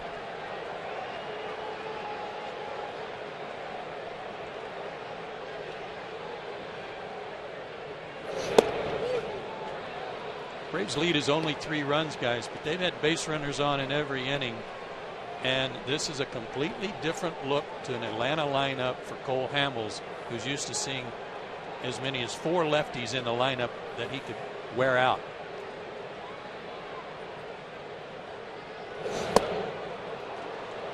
One ball, 2 strikes.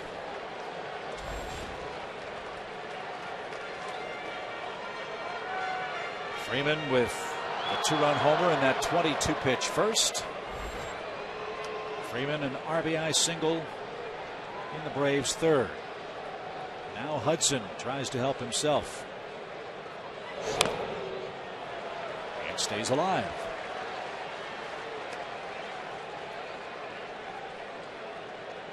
Well, that's the beauty of this lineup, Joe, to your point. Remember, it's one that doesn't have Brian McCann. When you put him in there, 1 through 8, you can go left, right, all the way up and down your starting 8. And if you get Francisco in there against a right-hander, same thing.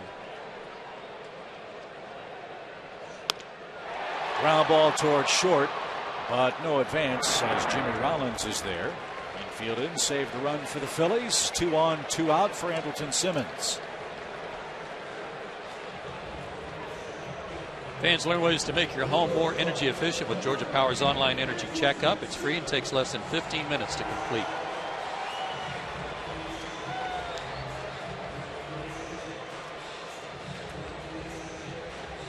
Simmons with a line drive double to left last time up. He scored the 4th Braves run.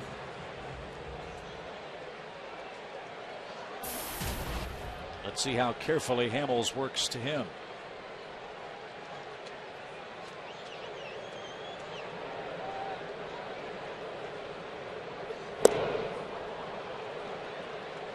Again, Andrelton, an excellent fastball hitter. You hang a breaking pitch or make a mistake off speed, he's going to hit that out of the ballpark. And Hamels started him with a great changeup.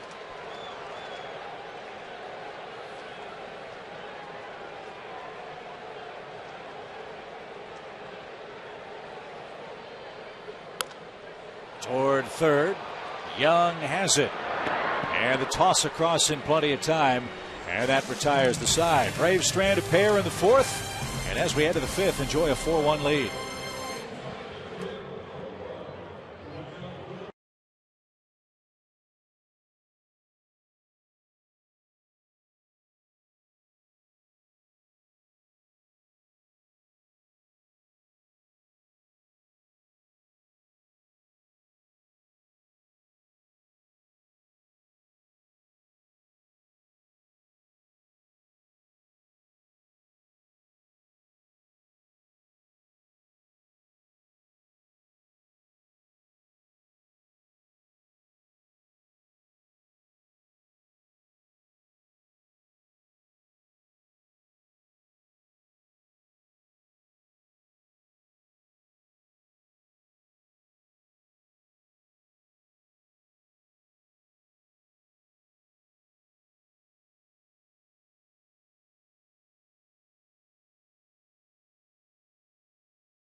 See on our Crown Royal game summary.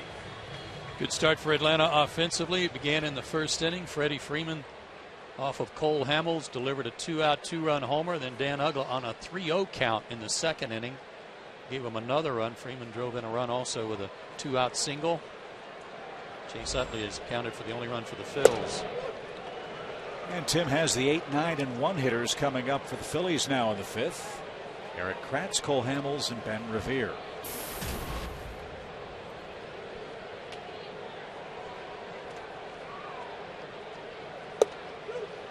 If you missed our commentary earlier, Kratz will be the main catcher for the Phillies until Carlos Ruiz comes back from a 25-game suspension.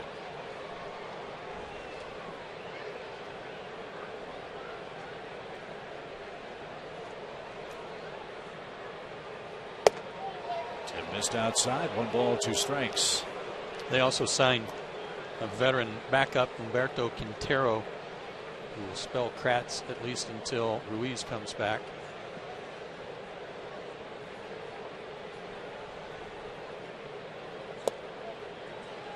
Adderall is used by some players from prescription, as prescribed by a doctor.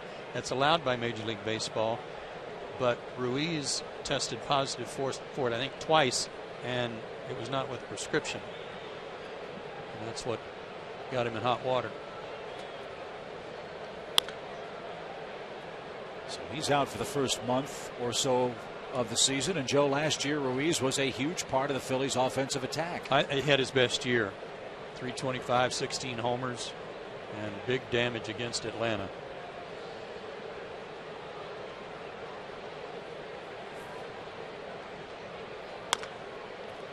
Toward short.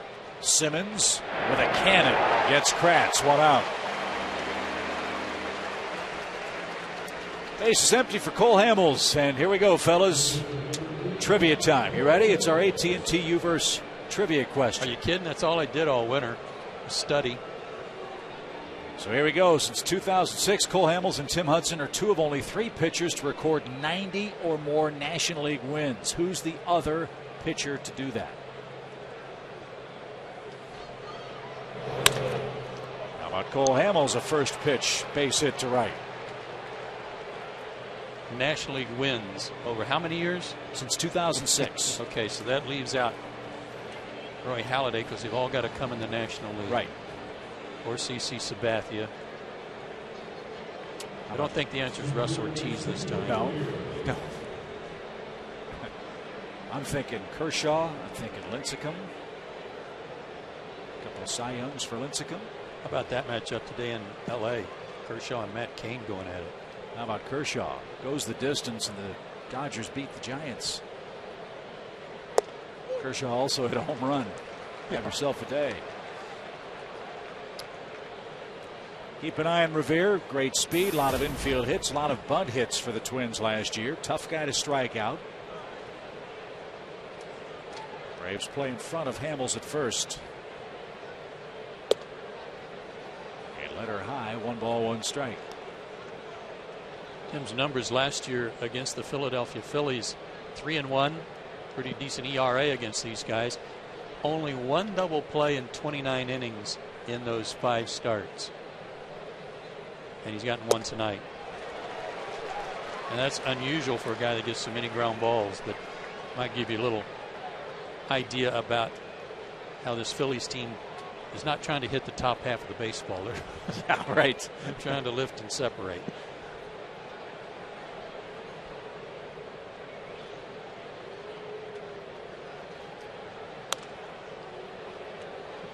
Rolled foul by Revere. Still a 1-2 count.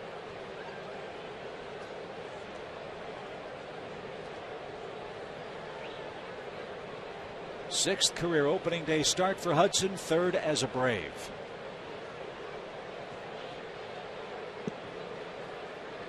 And Tim will be chasing down a major milestone here in the month of April. He's closing in on 200 big league wins. He needs 3 to do that.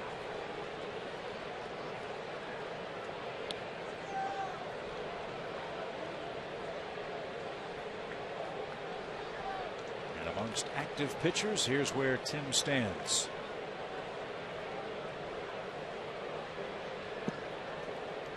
Halladay will be going for number 200 against the Braves on Wednesday.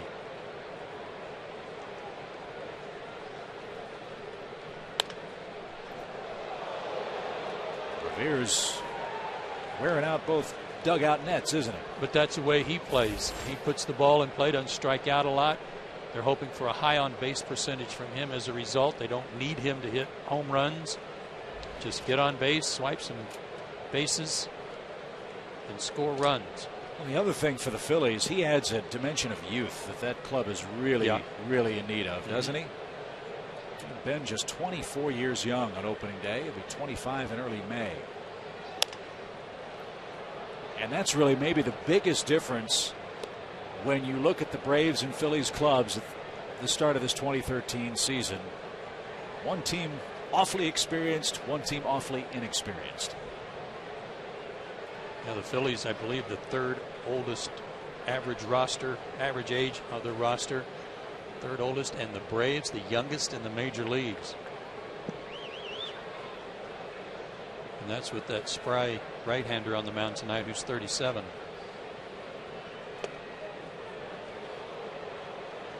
Now it's Revere's turn to make Tim Hudson work. 2 balls, 2 strikes.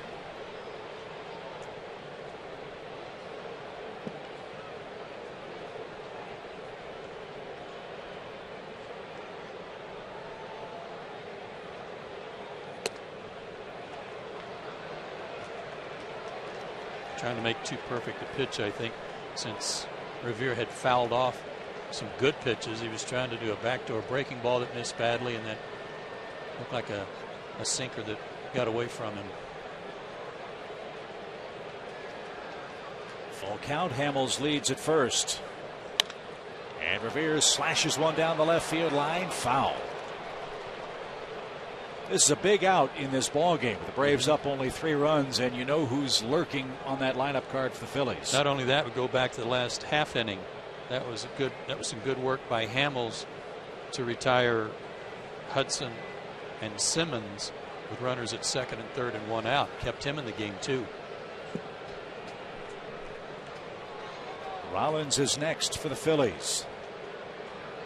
Hamels runs this time, and the pitch is low to Revere, and the Phillies threaten now with 2 on and 1 out.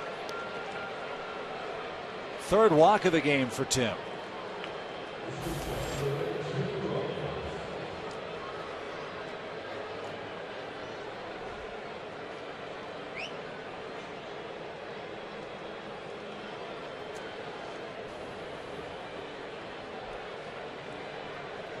Tough guy to double up here,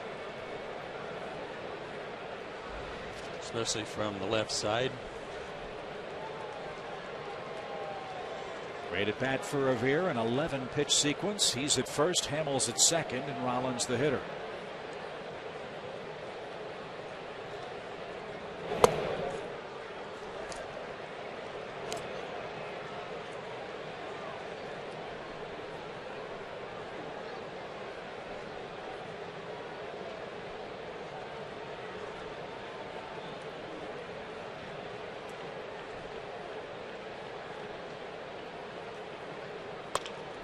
In the air to right field, that'll drop for a hit. Hamels will be stopped at third base as Hayward came up ready to throw.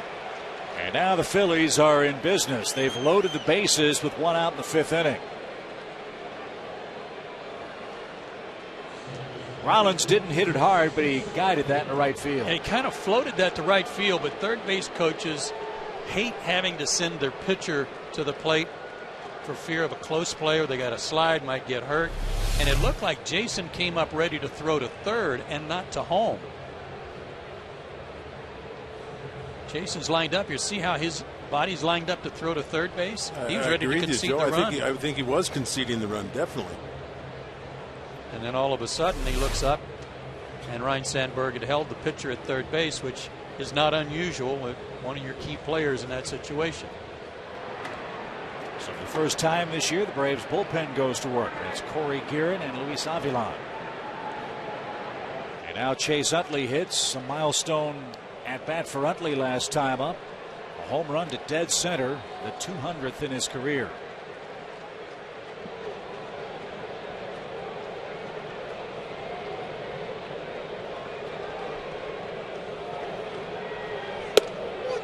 Oh, good pitch.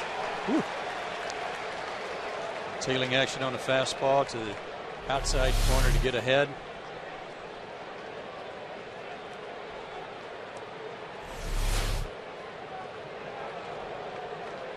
Can Tim get the ball on the ground off the bat of Utley? the corner, even count. Well, with a little cutter there, I don't think he'll have a problem getting a ground ball if he keeps throwing it like he did that first pitch. Right. That ball moved. That was a pitch he kept trying really to make well on Revere and couldn't hit the spot.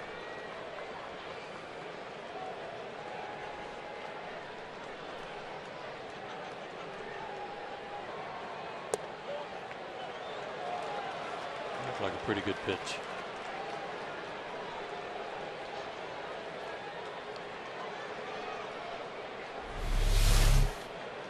Breaking ball. No, it's a changeup. I beg your pardon. But he was low. 90th pitch of the night coming from Hudson.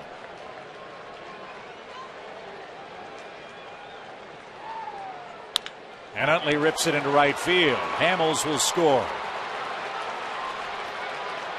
Revere will score. The throw to third, not in time, and Utley's at second, and the Phillies have made it a one-run game. A 3 RBI night for Chase Utley. He's back, and the Phillies are back in the game.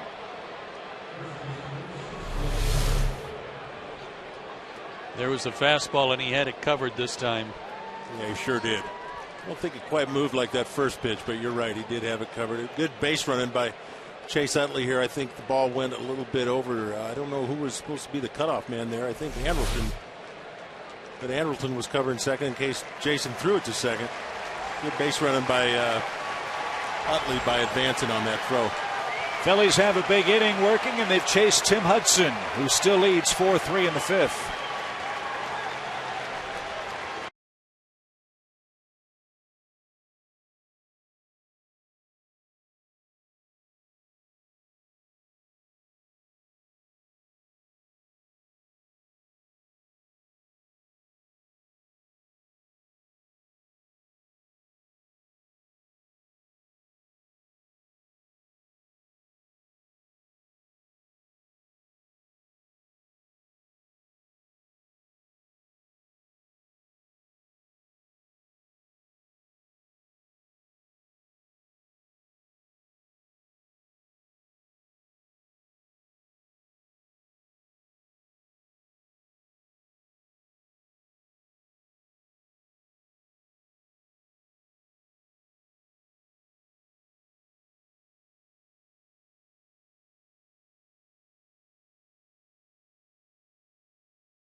He leads the game by 4-3 score, and he'll give way to Luis Avilan, who answers our first AT&T call to the bullpen.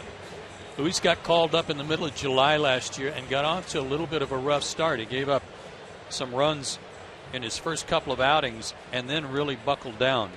He gave up 4 earned runs in his first 4 outings and then gave up only 4 in his last 27 appearances to record that excellent ERA. And he'll have his work cut out for him here, although Ryan Howard only hit 176 against lefties last year.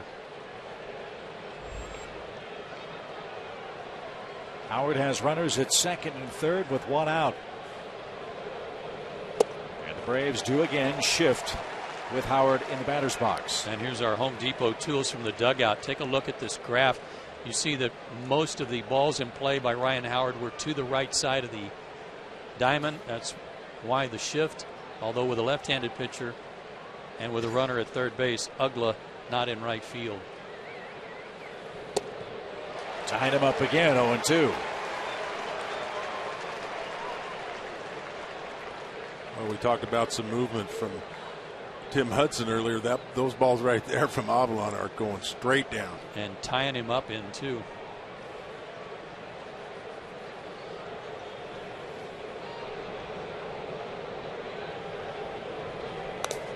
Howard just did get a piece. I like that pitch selection too from Gerald Laird. That a lot of times a big power hitter like Ryan Howard, you get him to swing and miss a couple of times. They start sitting on the slider, but 94 with another fastball here, and he was lucky to get a piece of it. Don't you think, though, if you were Ryan Howard, you would at least work occasionally on a swing where you could hit a ground ball to shortstop in situations like this? Yeah. I mean, I know you got when they shift on you, you don't want to get out of your game and start thinking too much, but a ground ball to short is 2 runs. I wonder sometimes. Of course, he's not giving him any pitch that he could hit to shortstop right now, but you don't want to pitch against your defense. Yeah, but you would think, being a major league hitter, even though we know he's a power hitter and he's a pull hitter, obviously, that you would work occasionally on trying to inside out the ball and just hit it somewhere to the left side of the field.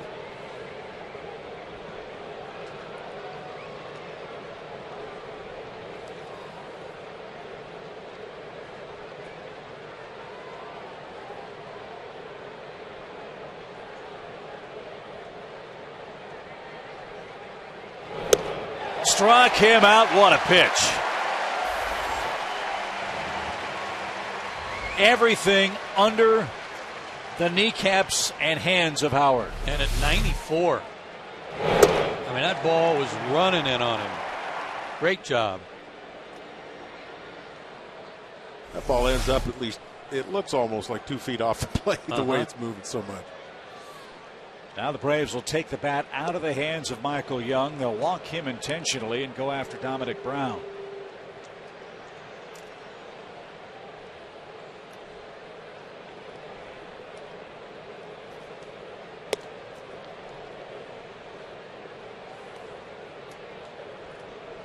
Braves like the lefty-lefty matchup. Let's see if it works out with 2 more wide ones. The Phillies' third baseman.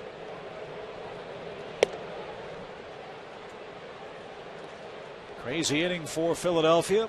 A 1-out hit to Cole Hamels. Revere worked an 11-pitch walk. Rollins and Utley followed with singles. That ended the night for Tim Hudson.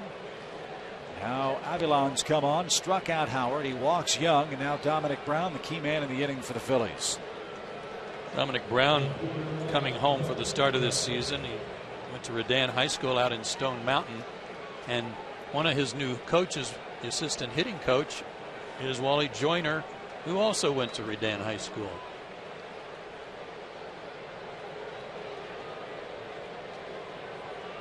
So no place to put Brown in a 1-run game.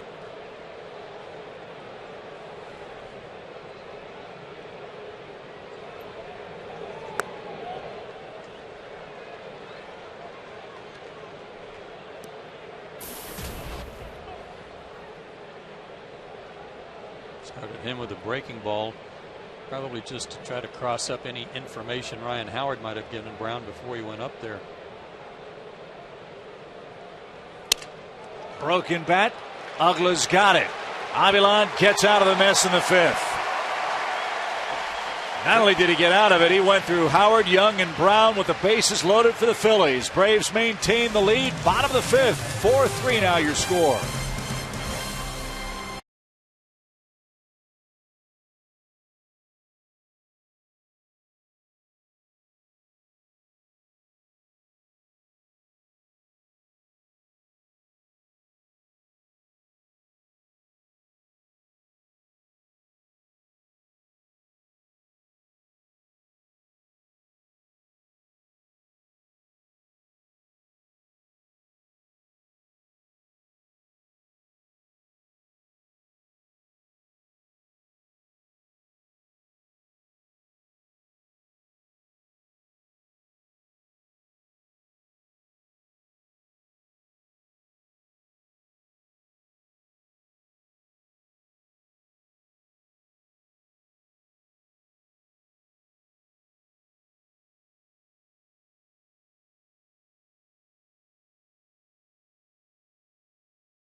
2013 in Atlanta. Big roar a moment ago. With this standing room only crowd at Turner Field, they acknowledged that man. The skipper, Bobby Cox, here for the opener against the Phillies. That's as loud as any of the starting players got tonight in their intros. Jason just showed bunt. I like that. He worked on that in spring training. Just something to keep the left side of the diamond honest, so that they don't overplay him too much. Yeah, definitely. Good club to have in your bag once in a while. If he gets it down on the left side, it's a hit easy. If you're kind of struggling, or if you got to get something going, it's a good thing to have. Off the end of the bat, but look how deep this ball goes. To the warning track and right. And Mayberry takes care of Jason Hayward for the first out. That's a good weapon leading off an inning, too. Exactly. Well, we'll see what Hamels is made of in this fifth inning. He's got the 2, 3, 4 hitters up for the Braves. He's down a run, and he spent virtually the entire top half of this inning on the base paths. Cool night, comfortable night. Let's see if that has any effect as he faces Justin Upton. Justin's 0 for 2 tonight.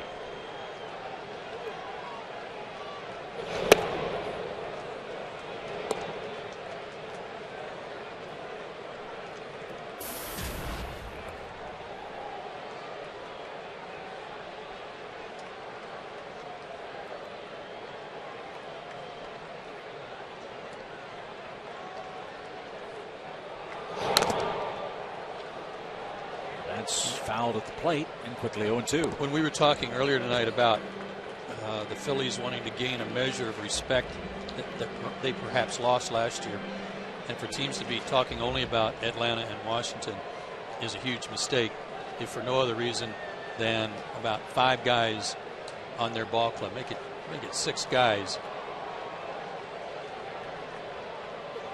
And that is Hamels, Halladay, and Lee for sure, and Howard and Utley and Rollins, and then Ruiz when they get him back. That would be another guy. Those are all quality veteran players. I grant you they're getting a little long in the tooth, some of them, but they know how to play and they are tough to put away. High fly ball, right foot, left center, and deep, and gone by Upton.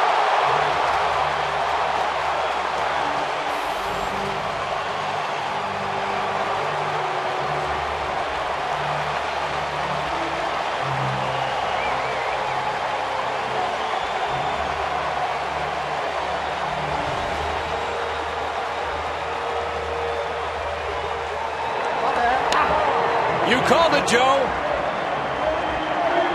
New guys always seem to put on a show here some way, somehow. And that ball was blistered.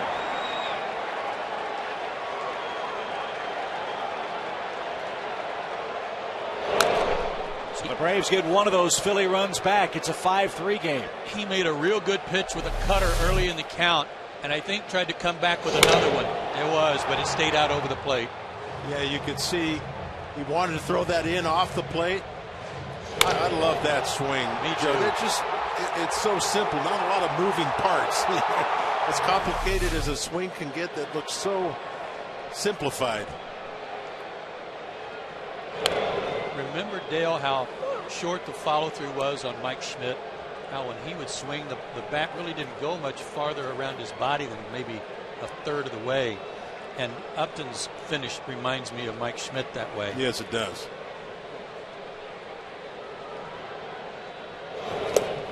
Freeman went fishing, and Hamels takes care of him for the second out of the inning. Just watch the finish on this home run swing, and you'll understand what I'm talking about, and how it doesn't go all the way around. It gets stopped. Right. And man, is that powerful with the leverage he has with his hips and hands. So Justin Upton on the board. Let's see if BJ can match him. He pops it up toward third, and Young in foul ground puts the squeeze on that. The Braves have hit 3 home runs on opening night. Freeman, Ugla, and now Justin Upton. And the Braves extend their lead now to 5-3 heading to the 6th.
A little more breathing room for the Braves after 5-3 the score now, with the bottom part of the Phillies order coming up. Hamels is due third.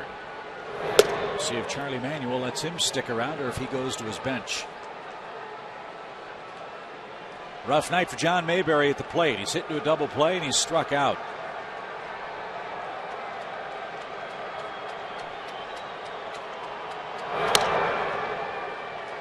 Bounding ball foul past third evens the count, a ball and a strike. Avilan last year made 31 appearances for the Braves. 9 of those he went 2+ innings, 2 or more innings. So this is not a stretch for him, even here in the first game of the season, to work an inning plus.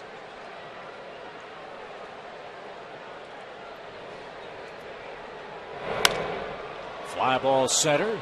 BJ going back, has plenty of room and has it for the first out. Special night for us, special night for the Braves, special night for the Braves fans in the ballpark. And for more on that, let's join our colleague Elizabeth Moreau. Chip, thank you. I am joined by Scott and Matthew Rissmiller, who've been coming 8 straight opening days. Scott, tell me about the tradition and what it means to your family. It started with my oldest son, who's 20, and obviously he's at college, so he kind of had to back out of the tradition. But when Matthew got old enough, we just started coming every year. We come probably 10, 12 nights a year, but opening night's always special.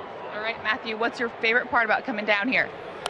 The food, the tomahawk chopping, and watching them play. What do you think about those 3 home runs? It was awesome. Oh, I love that, guys. I've been sitting out here for about 2 innings. It is absolutely beautiful. A perfect night. Chip? Thank you, Elizabeth. And it has been a perfect night. Braves are hitting home runs. They're beating Cole Hamels. They're winning the opener to this point. As Luis Avilan trying to work his first full inning. And guys, goes without saying that with the injury to Johnny Venters, Avilan's role in the bullpen takes on added importance now in the first weeks of the season. Yeah, our understanding is that Johnny was examined today, but no results released yet from Dr. Andrews. Johnny's ailing elbow. Let's hope it's nothing serious, maybe some tendonitis, but we don't know at this point. So you're right, Avilan, a big part of the bullpen at this moment. He and Eric O'Flaherty, the lefties, in relief for the Braves tonight.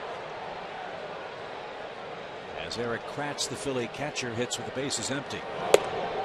And in this division, left-handed relievers are essential, and more than one. Think about this Phillies ball club. You think about the Nationals and the left-handed pop they have.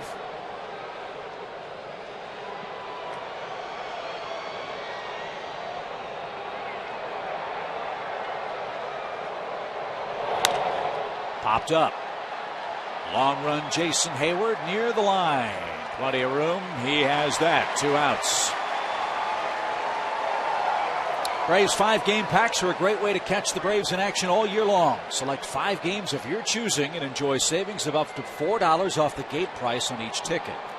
Get a 5-game plan today by going to Braves.com/5game or calling 404-577-9100. And it is, fellas, the end of the line for Cole Hamels. Looks like Kevin Franzen's grabbed a bat. Last year, Cole Hamels gave up 3 home runs in a game only once, and that was in July to the San Francisco Giants.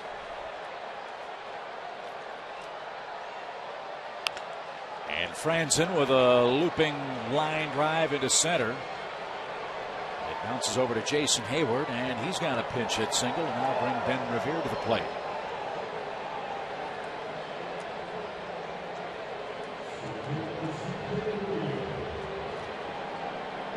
So 5 innings for Hamels, 5 runs. 3 of them homers.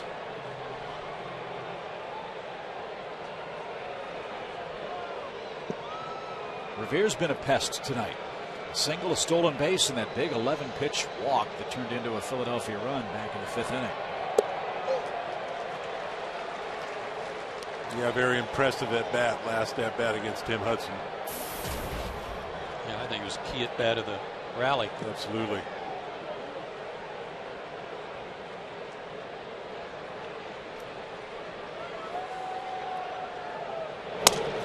Broken bat roller out to Simmons. He'll flip to Uggla. And Avilan continues his sparkling work out of the Braves bullpen tonight. Bottom of the 6th. 5-3 Braves lead it.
Lead the Philadelphia Phillies, and it's time for our SunTrust Shining Moment.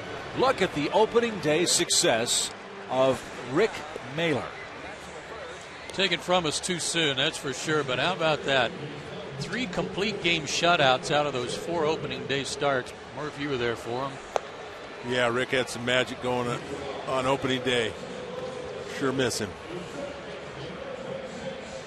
A little help there from Bob Horner, who was playing at first base. But what a start to his seasons, those 4 years. Which leads to our Academy Sports and Outdoor Leaderboard. Who has made the most opening day starts in Atlanta Braves history? If you'd asked me who was third, I know I would have missed that. And apropos that we see the name of Phil Niekro on top of that list. It's Nuxie's birthday today. April Fools. Good. 74 years young for Phil Niekro, who had the honor of grabbing the microphone on the field and saying, "Play ball." That was great. On the mound for the Phillies, former Brave Chad Durbin. Boy, did Chad have a good run for the Braves last season. The Phillies looking for a lot of bullpen help to get the ball to Jonathan Papelbon. Brought Durbin back into the fold. And he missed Dan Uglo with a breaking ball. On the count, 2 balls and a strike.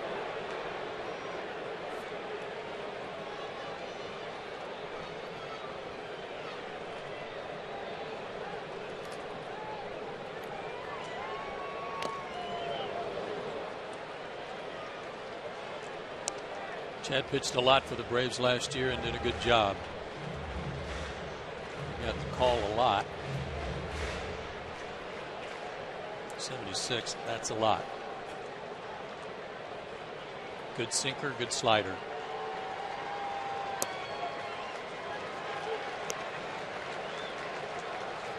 Full count now to Dan Ugla. Charlie Manuel's ball club had all kinds of bullpen troubles late last year. Jonathan Papelbon was real solid as the closer. As Durbin issues a leadoff walk, trailing by 2 runs. Durbin and Mike Adams were 2 big additions to this Philadelphia relief corps.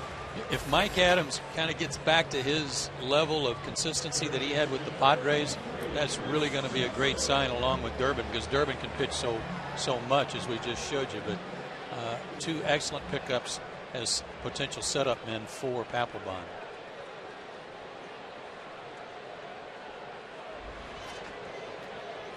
So Ugla's at first base for Chris Johnson. Chris has singled and has struck out tonight.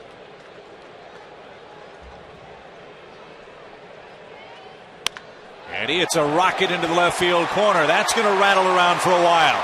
Look at Ugla fly around second. He's on his way to third and will be stopped there. Johnson doubles, and the Braves are in business. Second and third, nobody out.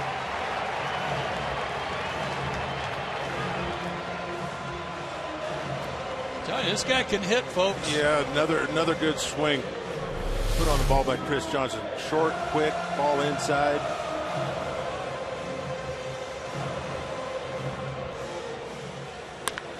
Dan Ugla, one of the better base runners on the team in terms of cutting corners, and he was thinking about scoring until, in fact, Brian Snitker had to start waving his hands to get his attention, so that he was going to throw out the anchor. Infield in for the Phillies with Gerald Laird up. And he hits a little flare into shallow left center field. That's going to drop for an RBI hit. Ball dropped. Johnson around third, scrambles back safely. It's 6-3.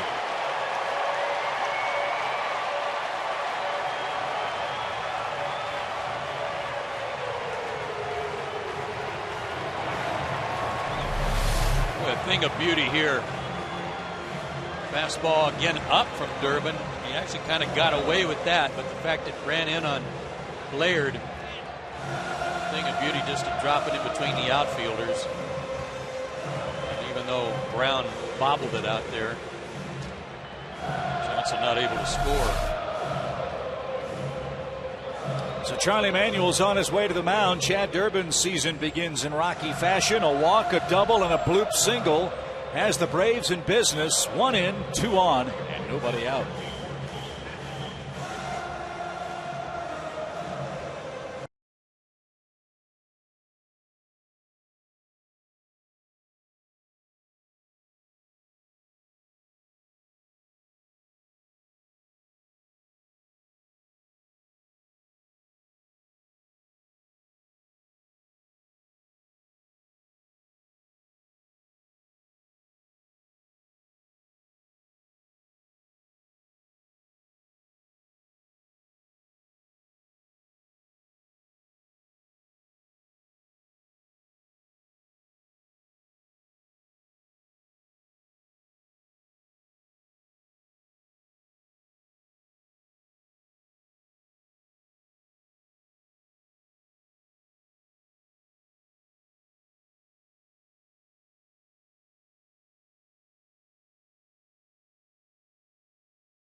part by AT&T Uverse, by Delta Airlines, and by Ford.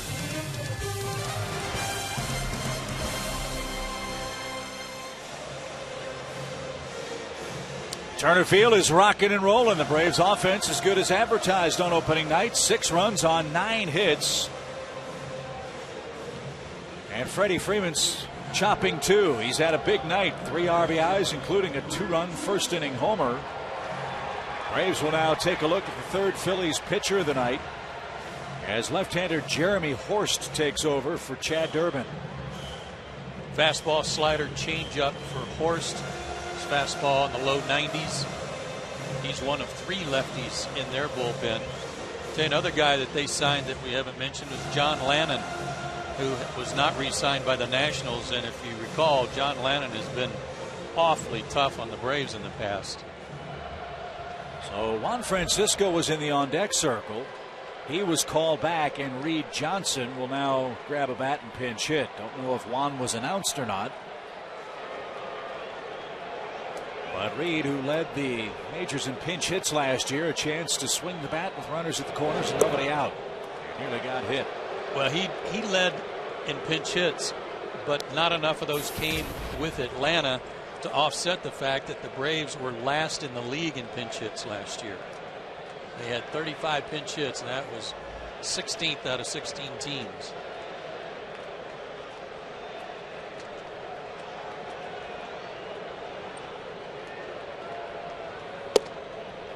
High from Horst. Made his big league debut on June 28th last year, and he was a strikeout machine. He punched out 40 hitters in 31 1/3 innings last year.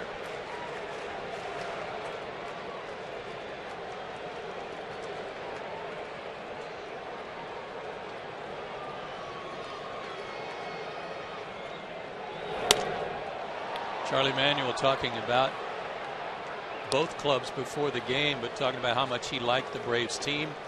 And he said, and the thing about the Braves, and the way he was saying it was that the thing he liked the best is the Braves bullpen. He said, because if the Braves have a 3-run lead in the 6th inning, they pretty much close you out. So that's one thing he didn't want to have happen. Bouncing ball off the pitcher's glove. Rollins will flip to Utley. Quick turn. The double play is good, but scoring is Johnson with 2 outs.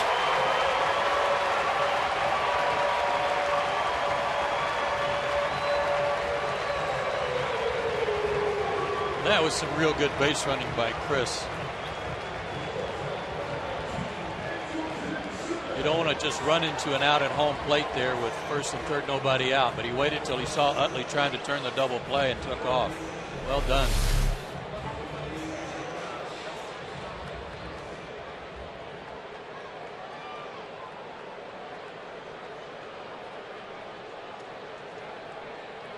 Made up his mind after Utley made the relay and got there in time.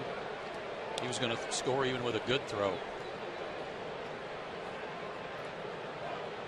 So the Braves putting it all together offensively so far tonight. That's their 7th run.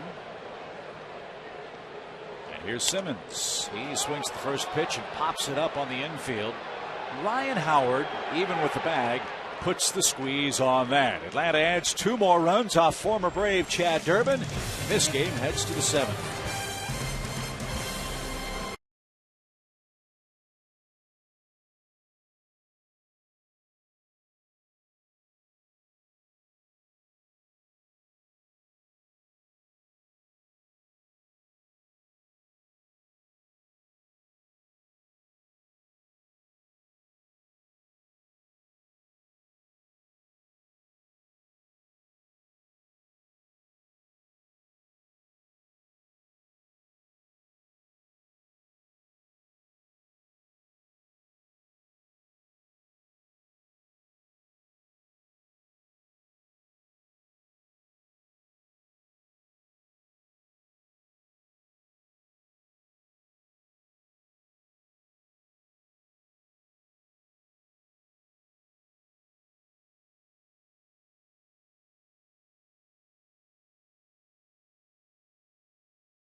National League in home runs this spring. They're off to a flying start on our game summary tonight as well. Yeah, from the middle of the order. First, the cleanup hitter hits a 2-run shot in the first inning. First 2 of 3 RBIs for Freeman tonight. Then the number 6 hitter goes deep in the second inning on a 3-0 count. And then the 5 hitter, Justin Upton just laced one off of Hamels. And that was in the 5th. So Eric O'Flaherty makes his season debut and answers the AT&T call to the bullpen. Chance to turn Jimmy Rollins around, make him hit right-handed. Then the left-handed bats of Utley and Howard to follow. And he gets the first man with no trouble. Good start for Eric. 2 pitches, 1 out, and another spectacular 2012 season for O'Flaherty. Just great numbers. Got off to a little bit of his spring was slow to start because of a leg issue, but he got that remedied and ready to go to start the season. But how about the work of Luis Avilan tonight too, when the game was on the line, getting Howard and then striking out or getting the ground ball from Brown on a broken bat. That was excellent work. And a chance to pick up the win for Luis in relief tonight. Hudson didn't go the requisite 5 as the starter this evening. And Chase Utley is back with a bang. That's his 3rd hit tonight. And he's motoring around the base, running free and easy and thinking about 3. Utley's throw toward 3rd is going to be an eyelash late. Utley's homered, singled, and now tripled in 4 trips.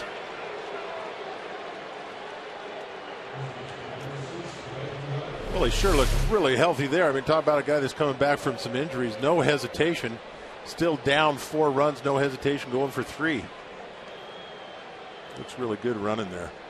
Swinging the bat well, too. Legs must be really feeling good. And he's got that short finish on his swing, He's too. got the shortest way. It's even shorter than Justin's. Yeah. It's one of the shortest I've ever seen in the game.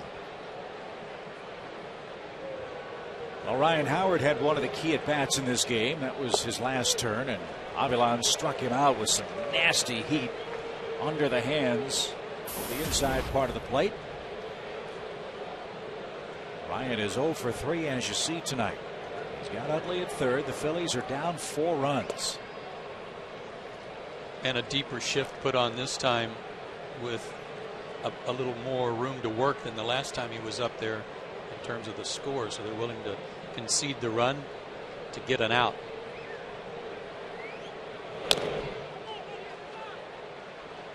That didn't feel good. 1 ball, 2 strikes.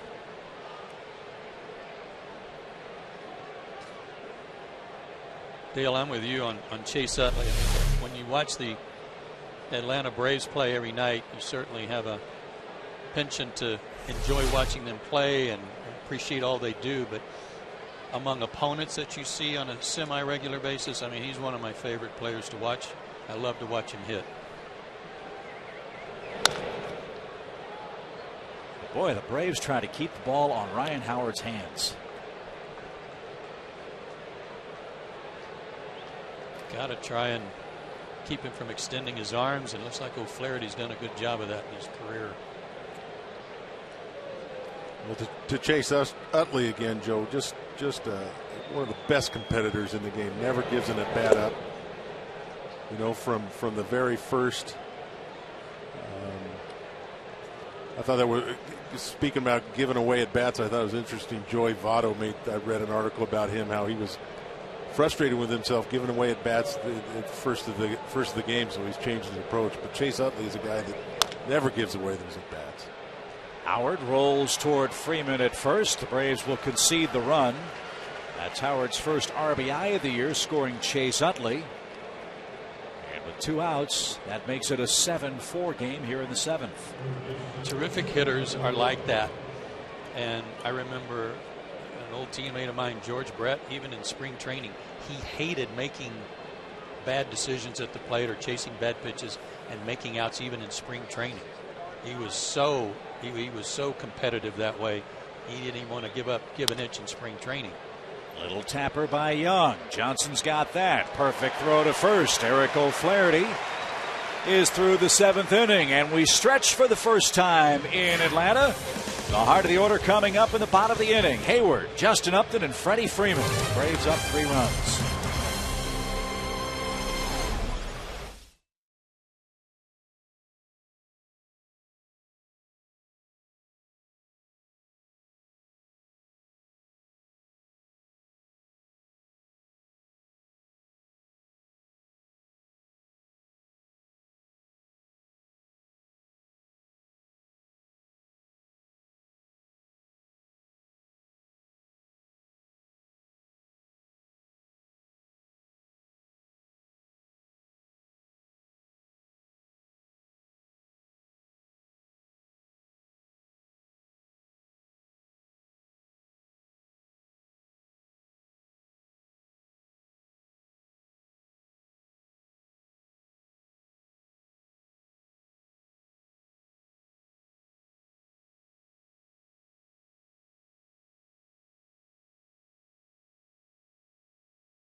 Okay, like, where are we at? He's like, you're going to be at Turner Field in Atlanta. And my hair stood up in my arms, and I just, I didn't cry. Come on, I didn't cry. Serious?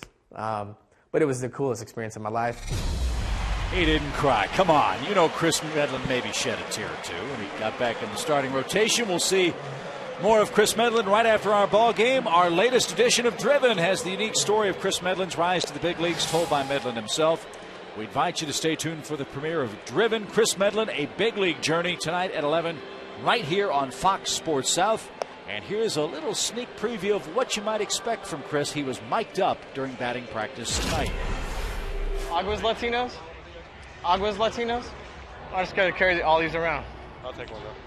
Need a water? Why is everyone so hydrated right now? You dudes need a water? I got plenty. Yes! I'm gonna start passing them out to fans. Stay hydrated.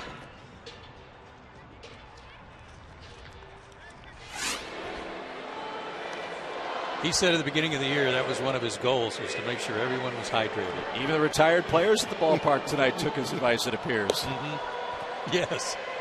Yes, they sure did. What a great night, though. Standing room crowd.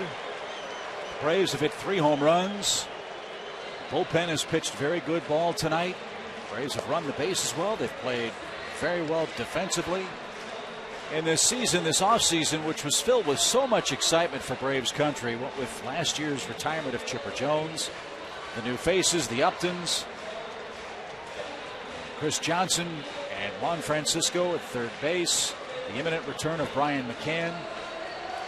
To see this team play the way that it's playing, I'm sure for everybody in Braves country, is awfully exciting to think about the next 161 ball games. Well, if you come to the ball game and you don't get one of these official Braves programs, you're missing out, because it's got some in-depth stuff on all the players, not to mention some beautiful color pictures of everybody.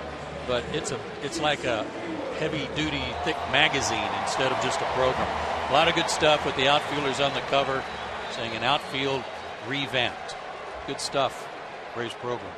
The Big Three, Part 2. It used to be Smoltz, Glavine, and Maddox. The Big Three. It's the Big Three, Part 2. Well, here's one of those Big Three, Jason Hayward, the Braves right fielder. Walked in his first plate appearance tonight, or his first at bat, I should say. That was in the opening inning, and scored on Freddie Freeman's 2-run homer. He's also struck out and flied out tonight. And it's a mammoth pop-up toward Chase Utley at second base. Utley staggers for a moment, but puts it away for out number 1. Justin Upton is on the board. It happened in his last at bat.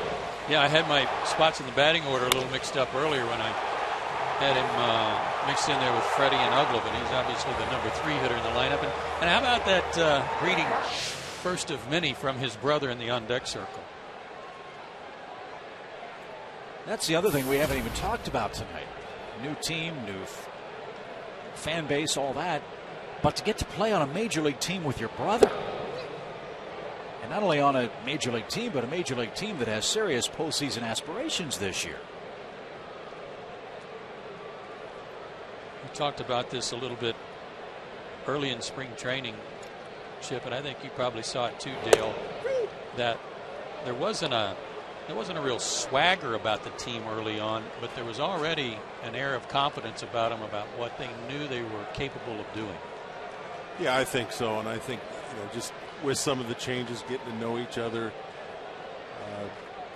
becoming familiar with how everybody goes about their work in spring training, and it seemed it started turning it up a notch, and tonight is a great start.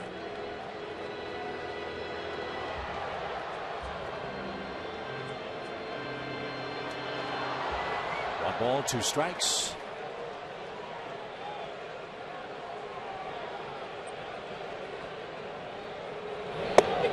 And Upton is called out on strikes. We caught up with Justin, asked him indeed what it's like to play in the major leagues with his brother, B.J. Upton. Our biggest goal, everything's, seeing the family and having them close and them getting to enjoy it is cool and all, but I think more than anything, it'd be fun to win a title, alongside my brother. I can only imagine how much fun that's going to be. Freddie Freeman, little pop into shallow left field. That's going to drop. That ball seemed to hang up in the air forever. Jimmy Rollins went out but didn't go very far. And Dominic Brown didn't look like much of a jump on that pop-up at all. And Freeman's got his 3rd hit tonight.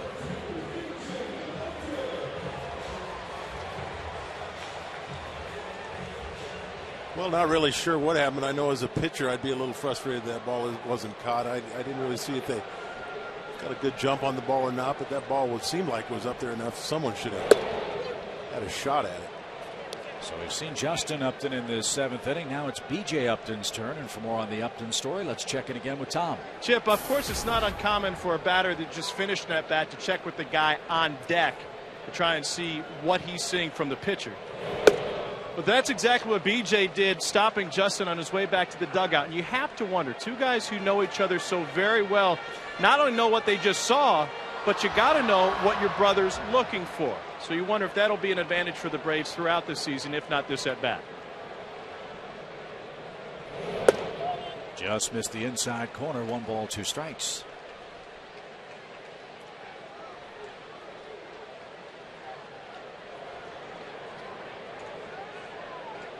B.J. looking for his first base hit is 0 for 3. And Horst struck him out. Couple of strikeouts for Horst in his 2 innings of relief. And on we go to the 8th in Atlanta.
By Blimpie. By the Georgia Lottery. By the Home Depot. And by Toyota. To the 8th we go. 7-4. The Braves have the lead, and another new face will debut for Atlanta tonight. Our next AT&T call to the bullpen is answered by former Angels reliever Jordan Walden. Braves got him from the Angels for Tommy Hanson. Check out that bottom line. When he was an All-Star in 2011, an average velocity of 97 plus. He can light up the radar gun.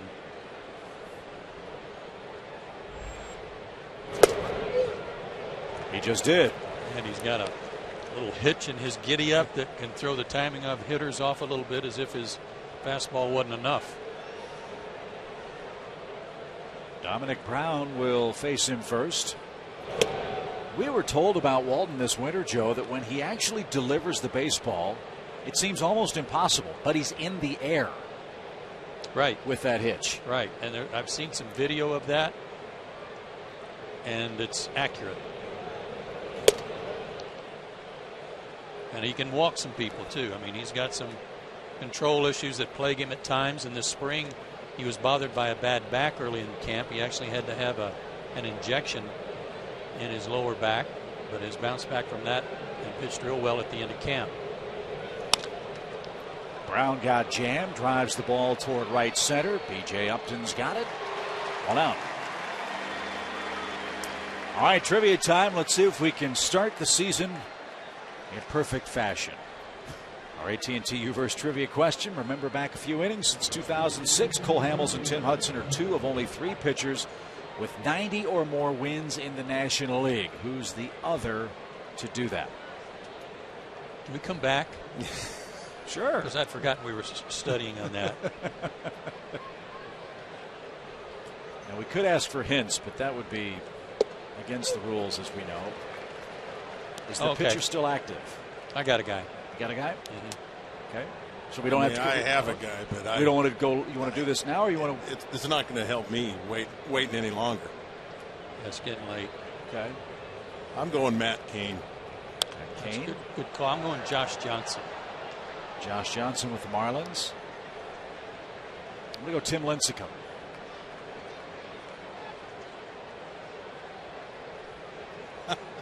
Well, we're perfect so far. I don't think we even got the division. No. We're over. Yeah. Well, there's an old French saying, guys. The more things change, the more they stay the same. It's funny. I was just thinking about all my study sheets all winter. Bronson Arroyo wasn't on one of them. Huh. Might have to write that name down and that trivia question down, because we'll probably see it again. Toward third, and a fair ball.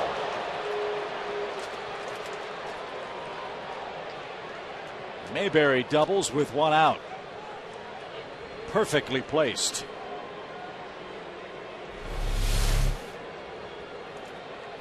If you're playing third base and Jordan Walden's pitching, especially if you got a nice lead, there's no expectation that anybody's going to pull the ball over the bag on you. And that was just a chopper. But for Mayberry, good for him that he was able to turn on one from Walden as hard as he's throwing.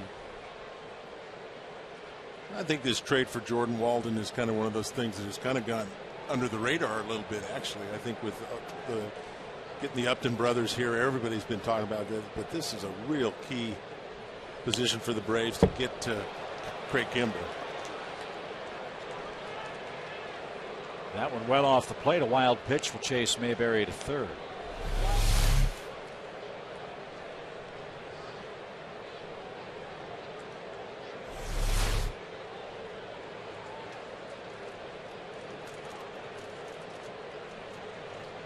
Well, as Joe said, Walden will walk people. Last year with the Angels, 39 innings, 48 strikeouts. That's the good news.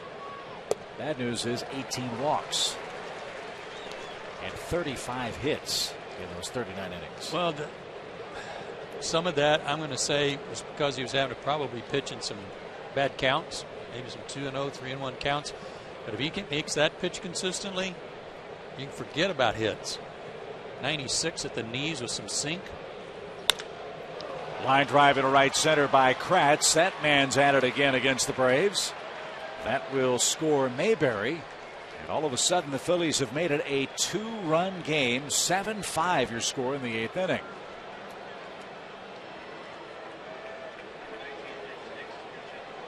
And Lance Nix will hit for Horst. And again, the Phillies are going to turn their lineup over here in the 8th inning. You may have to worry about the big boys in the 9th.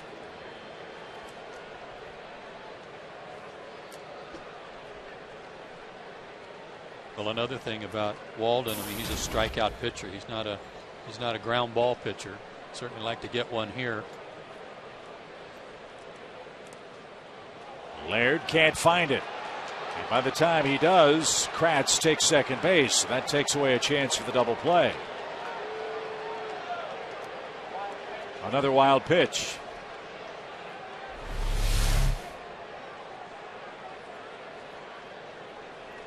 Gerald did everything he could to try to shift over in front of it, but couldn't keep it in front of him. Well, there's one thing as a catcher blocking a breaking ball, you got a little time to adjust, so to speak, and blocking a low fastball, probably one of the toughest thing a catcher can do. 2 balls, no strikes. It appears this is Walden's inning. There's nobody up and throwing, at least for the moment, although they're starting to stir now. Corey Guerin looks like he'll begin to loosen again. He was up in the 5th inning tonight.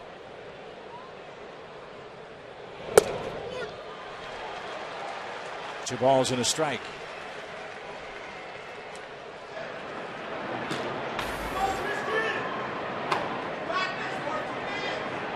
Guerin sits down and Christian Martinez loosens.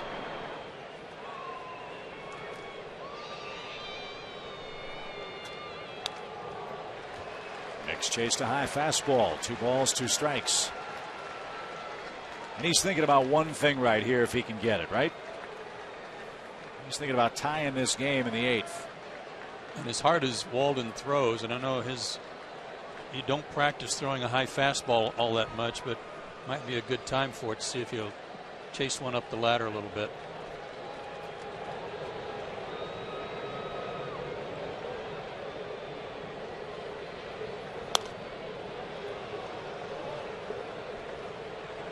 Two and two.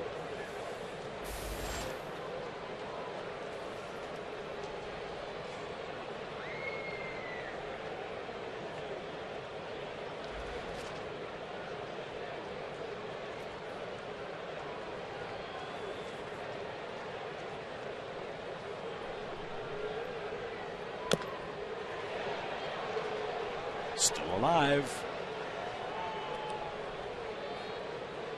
Pretty nasty to go from 96 to 86 on successive pitches. Nix did a good job, Chip, of just getting something, getting a piece of that ball. You're right, because it was a great location. Not only was the difference in velocity, but good location. Fly ball to left. Justin's under it. And he handles cleanly for the second out of the inning. So runner at second, 2 outs, and Delta Airlines, a proud sponsor of your Atlanta Braves. See part of some of the changes here at the ballpark tonight, like the different colors for the scoreboard for the different leagues. They've moved the retired numbers along the club level and put names next to your numbers. I saw that, Mr. Murphy. Very nice. Now, are you happy with the placement, by the way? Any complaints about where your number ended up? Well, give me a couple days to get used to it. No, I like it over there. Is there a problem? You got a problem with that, Chip? No, I mean, it's your name and number. Well, No. I mean, pretty good company, though. You're right next to Nuxie. I like it. I'm very happy. down Very from Hank thankful. Aaron? Very thankful. Oh, they look nice. No, they do. Very nice. Braves also did hang a playoff flag for their wild card appearance last year. That's on the facade out in left center field. As Ben Revere hits, had a good cut, fouled it straight back. 2 balls and a strike. It's a long way out there to those flags, and they say Evan Gattis has already hit one off the flags. Yeah. The one they were talking about, though, is one Juan Francisco hit yesterday in batting practice in the second deck in right field out by the Braves bullpen. Yes, I heard about that one, too. 96 on the corner, 2-2.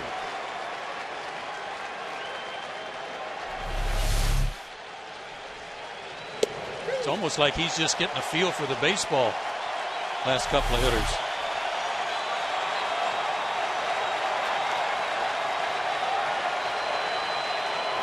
Struck him out.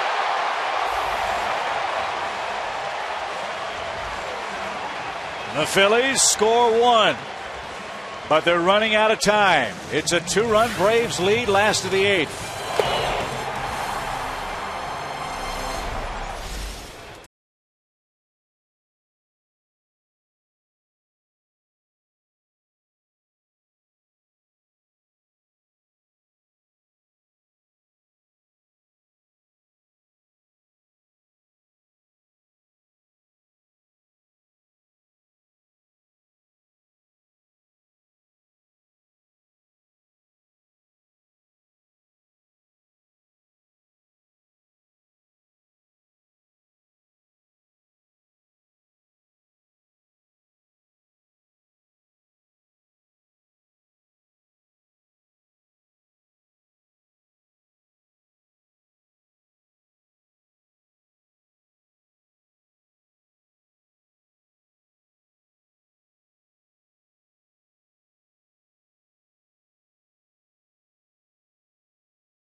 ...2013 season. There'll be an off day here in Atlanta tomorrow. We will join you again on Wednesday for the second game of this series. And here are your Chevron probable starters. Paul Maholm, an innings-eating machine for the Braves, gets his first start of the new season against the veteran Paul Maholm. I love this new pitch he started using in spring training. You'll see it in a second. The big slow curveball was a beauty. Had a nice shutout string working at the end of camp, too. There's that curveball again. That put me in a slump for about 3 or 4 days after seeing one of those. Wow. So Maholm versus the much discussed Roy Halladay on Wednesday. And here in the Atlanta 8th, Dan Uggla, Chris Johnson, and Gerald Laird are scheduled against Philippe Aumont, the king-sized right-handed relief pitcher for the Phillies. He's another flamethrower. 96 to 98 with his fastball on a normal basis. He's got a curveball but doesn't throw it much. And there it is, and you can see why. I'd have to say this is one of the biggest differences since I've been out of the game, Joe, and you've probably seen this, that every guy coming out of the pen is 95 plus. It seems like for every team.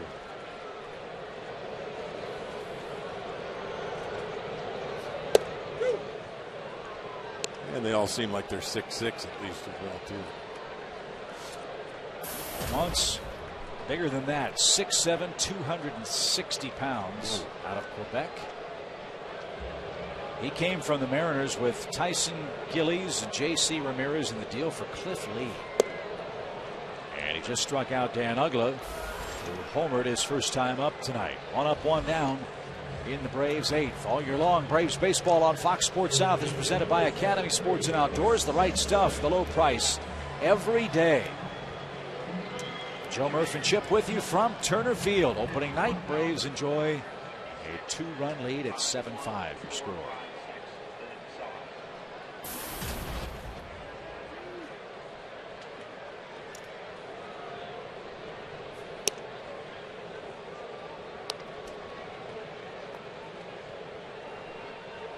Braves have struck out 8 times tonight. They have 10 hits, 3 of them long ones. I don't think this is a whole lot unlike what we can expect to see most of the season. The other thing I hope we see a lot of are sellout crowds. Gigantic attendance tonight, 51,456. The paid gate.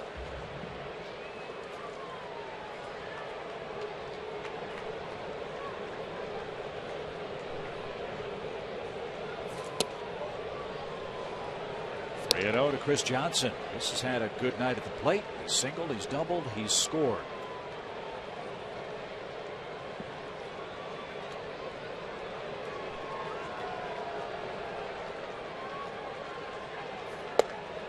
You hate to use the term throw-in in a deal, but when the Braves made the deal with Arizona for Justin Upton, they had to include Martin Prado in that transaction. That meant Johnson really had no place to play. So the Braves are very happy to take him back. And he's had a good debut tonight. Yes, he has. He's a good player. I'm not sure if he fell out of favor with Kirk Gibson or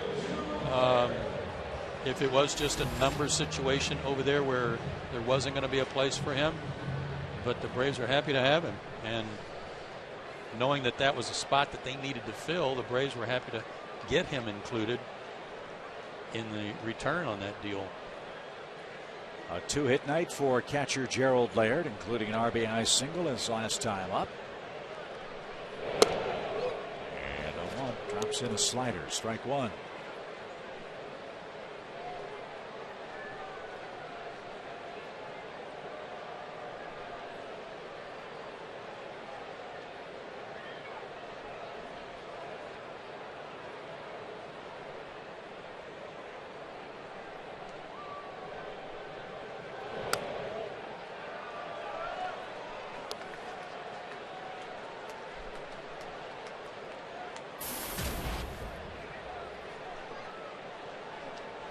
Gerald's been around a while. His first major league action came in 2003 with Texas. He's played with the Tigers, the Cardinals, back to Detroit last year, and now with Atlanta. Michael Young kicks it, kept it in front. Low throw, and the scoop by Howard at first. A good play, 2 outs. Johnson's at second, and the Braves go to the bench again. This will be Ramiro Pena.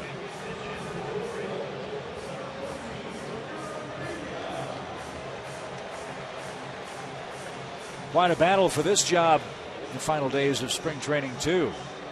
Blake DeWitt, Ramiro Pena, and Tyler Pasternicki all competing for a backup infield job. And it was like the third base job. It's not like anybody really lost the job.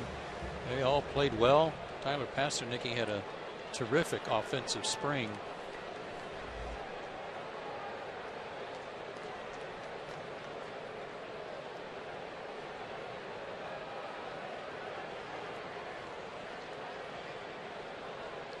But it's Pena who earns the bench job. And he takes a little low. 1 ball, no strikes. Nice to get another run home here with a 7-5 score and the heart of the Phillies order due up in the 9th.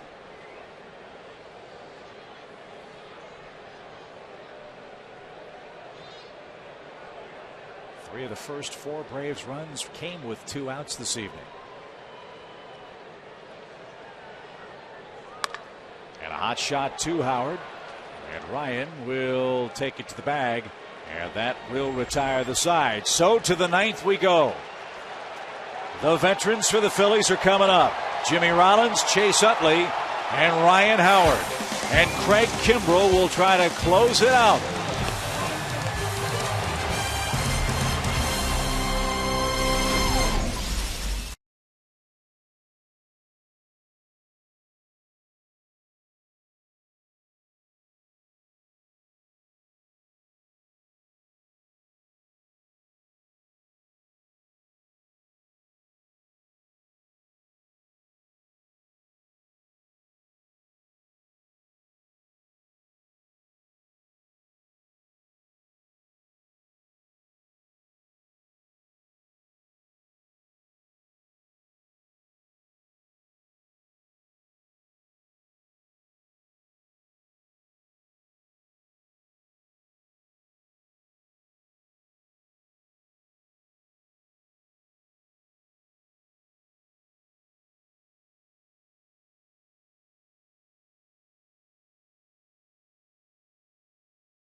Ball is brought to you in part by Georgia Power, by Ram Trucks, by Crown Royal, and by AT&T.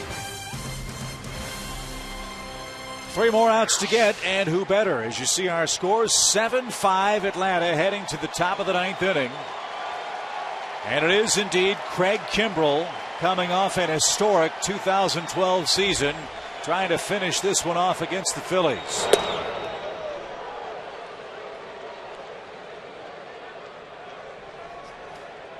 Fifth in the Cy Young voting after the terrific season he had, a 1.01 ERA. Only gave up 7 runs all year. But he did not have a particularly good spring. And he's fallen behind Rollins, 2 balls, no strikes. Put in perspective, last year Kimbrell recorded 188 outs. 116 of them were strikeouts. It's nearly 17 per 9 innings pitched.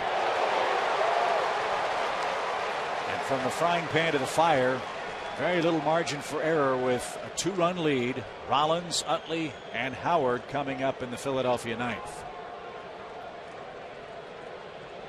A certain test in his first outing of the year. Belt high, called strike 2. Rollins didn't like it. He thought it was high.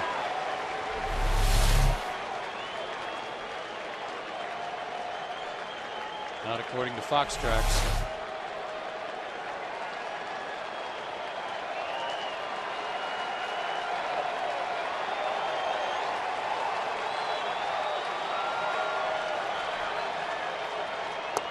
Devastating slider retires Rollins. 1 out.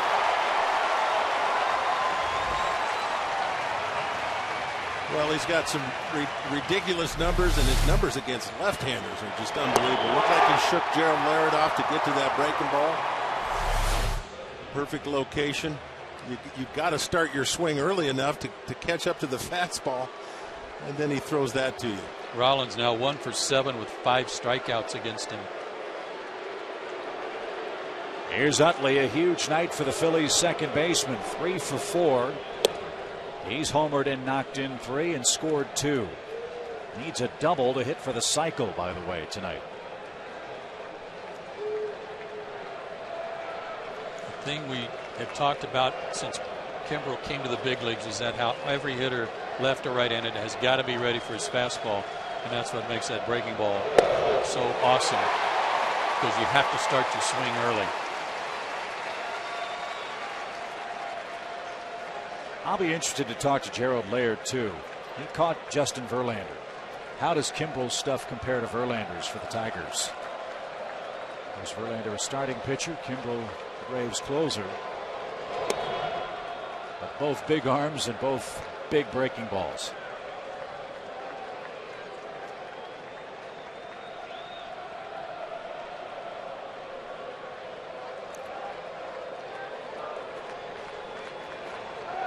Everybody standing at Turner Field as Utley faces a 2-1 count.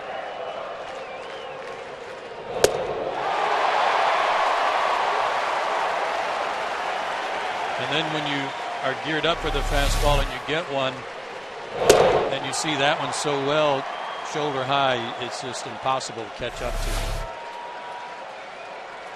So pick your poison. Do you go with the slider or do you go with that high fastball again? High fastball. Yeah, that's what I'd do. Utley popped up a 98-mile-an-hour heater. Simmons at short. He's got that. 2 out. And the problem for a hitter is he throws that one upstairs at 97, and then he throws one down at your knees. You think you got a shot, and it's 98. Yeah, it changes your eye level, trying to track the pitch. And even Chase Utley, as good a fastball hitter as he is, late on it.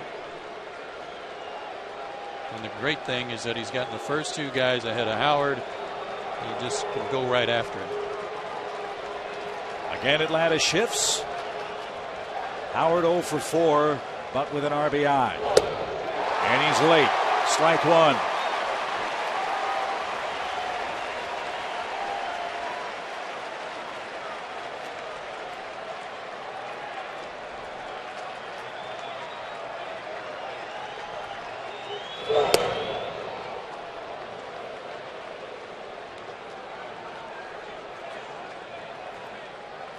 That ball's out of the zone, but it's 80. Was it 84 miles an hour? Did I see that right? Was, I mean, yeah. 14 miles an hour difference. Really messes up your timing sometimes, even if it's not in the zone.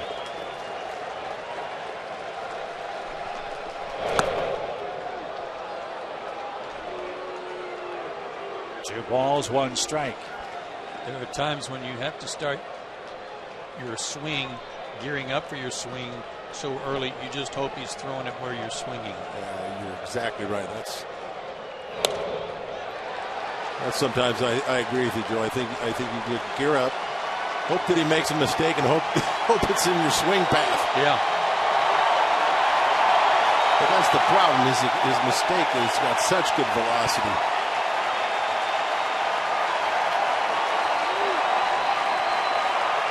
The 2-2 pitch to Howard.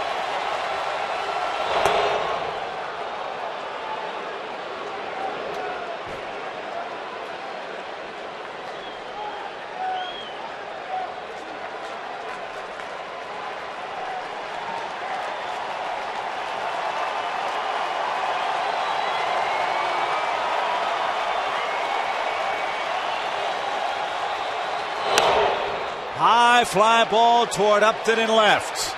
Plenty of room, and the Braves have won their opener. 7-5 your final score as Craig Kimbrel nails down his first save of 2013.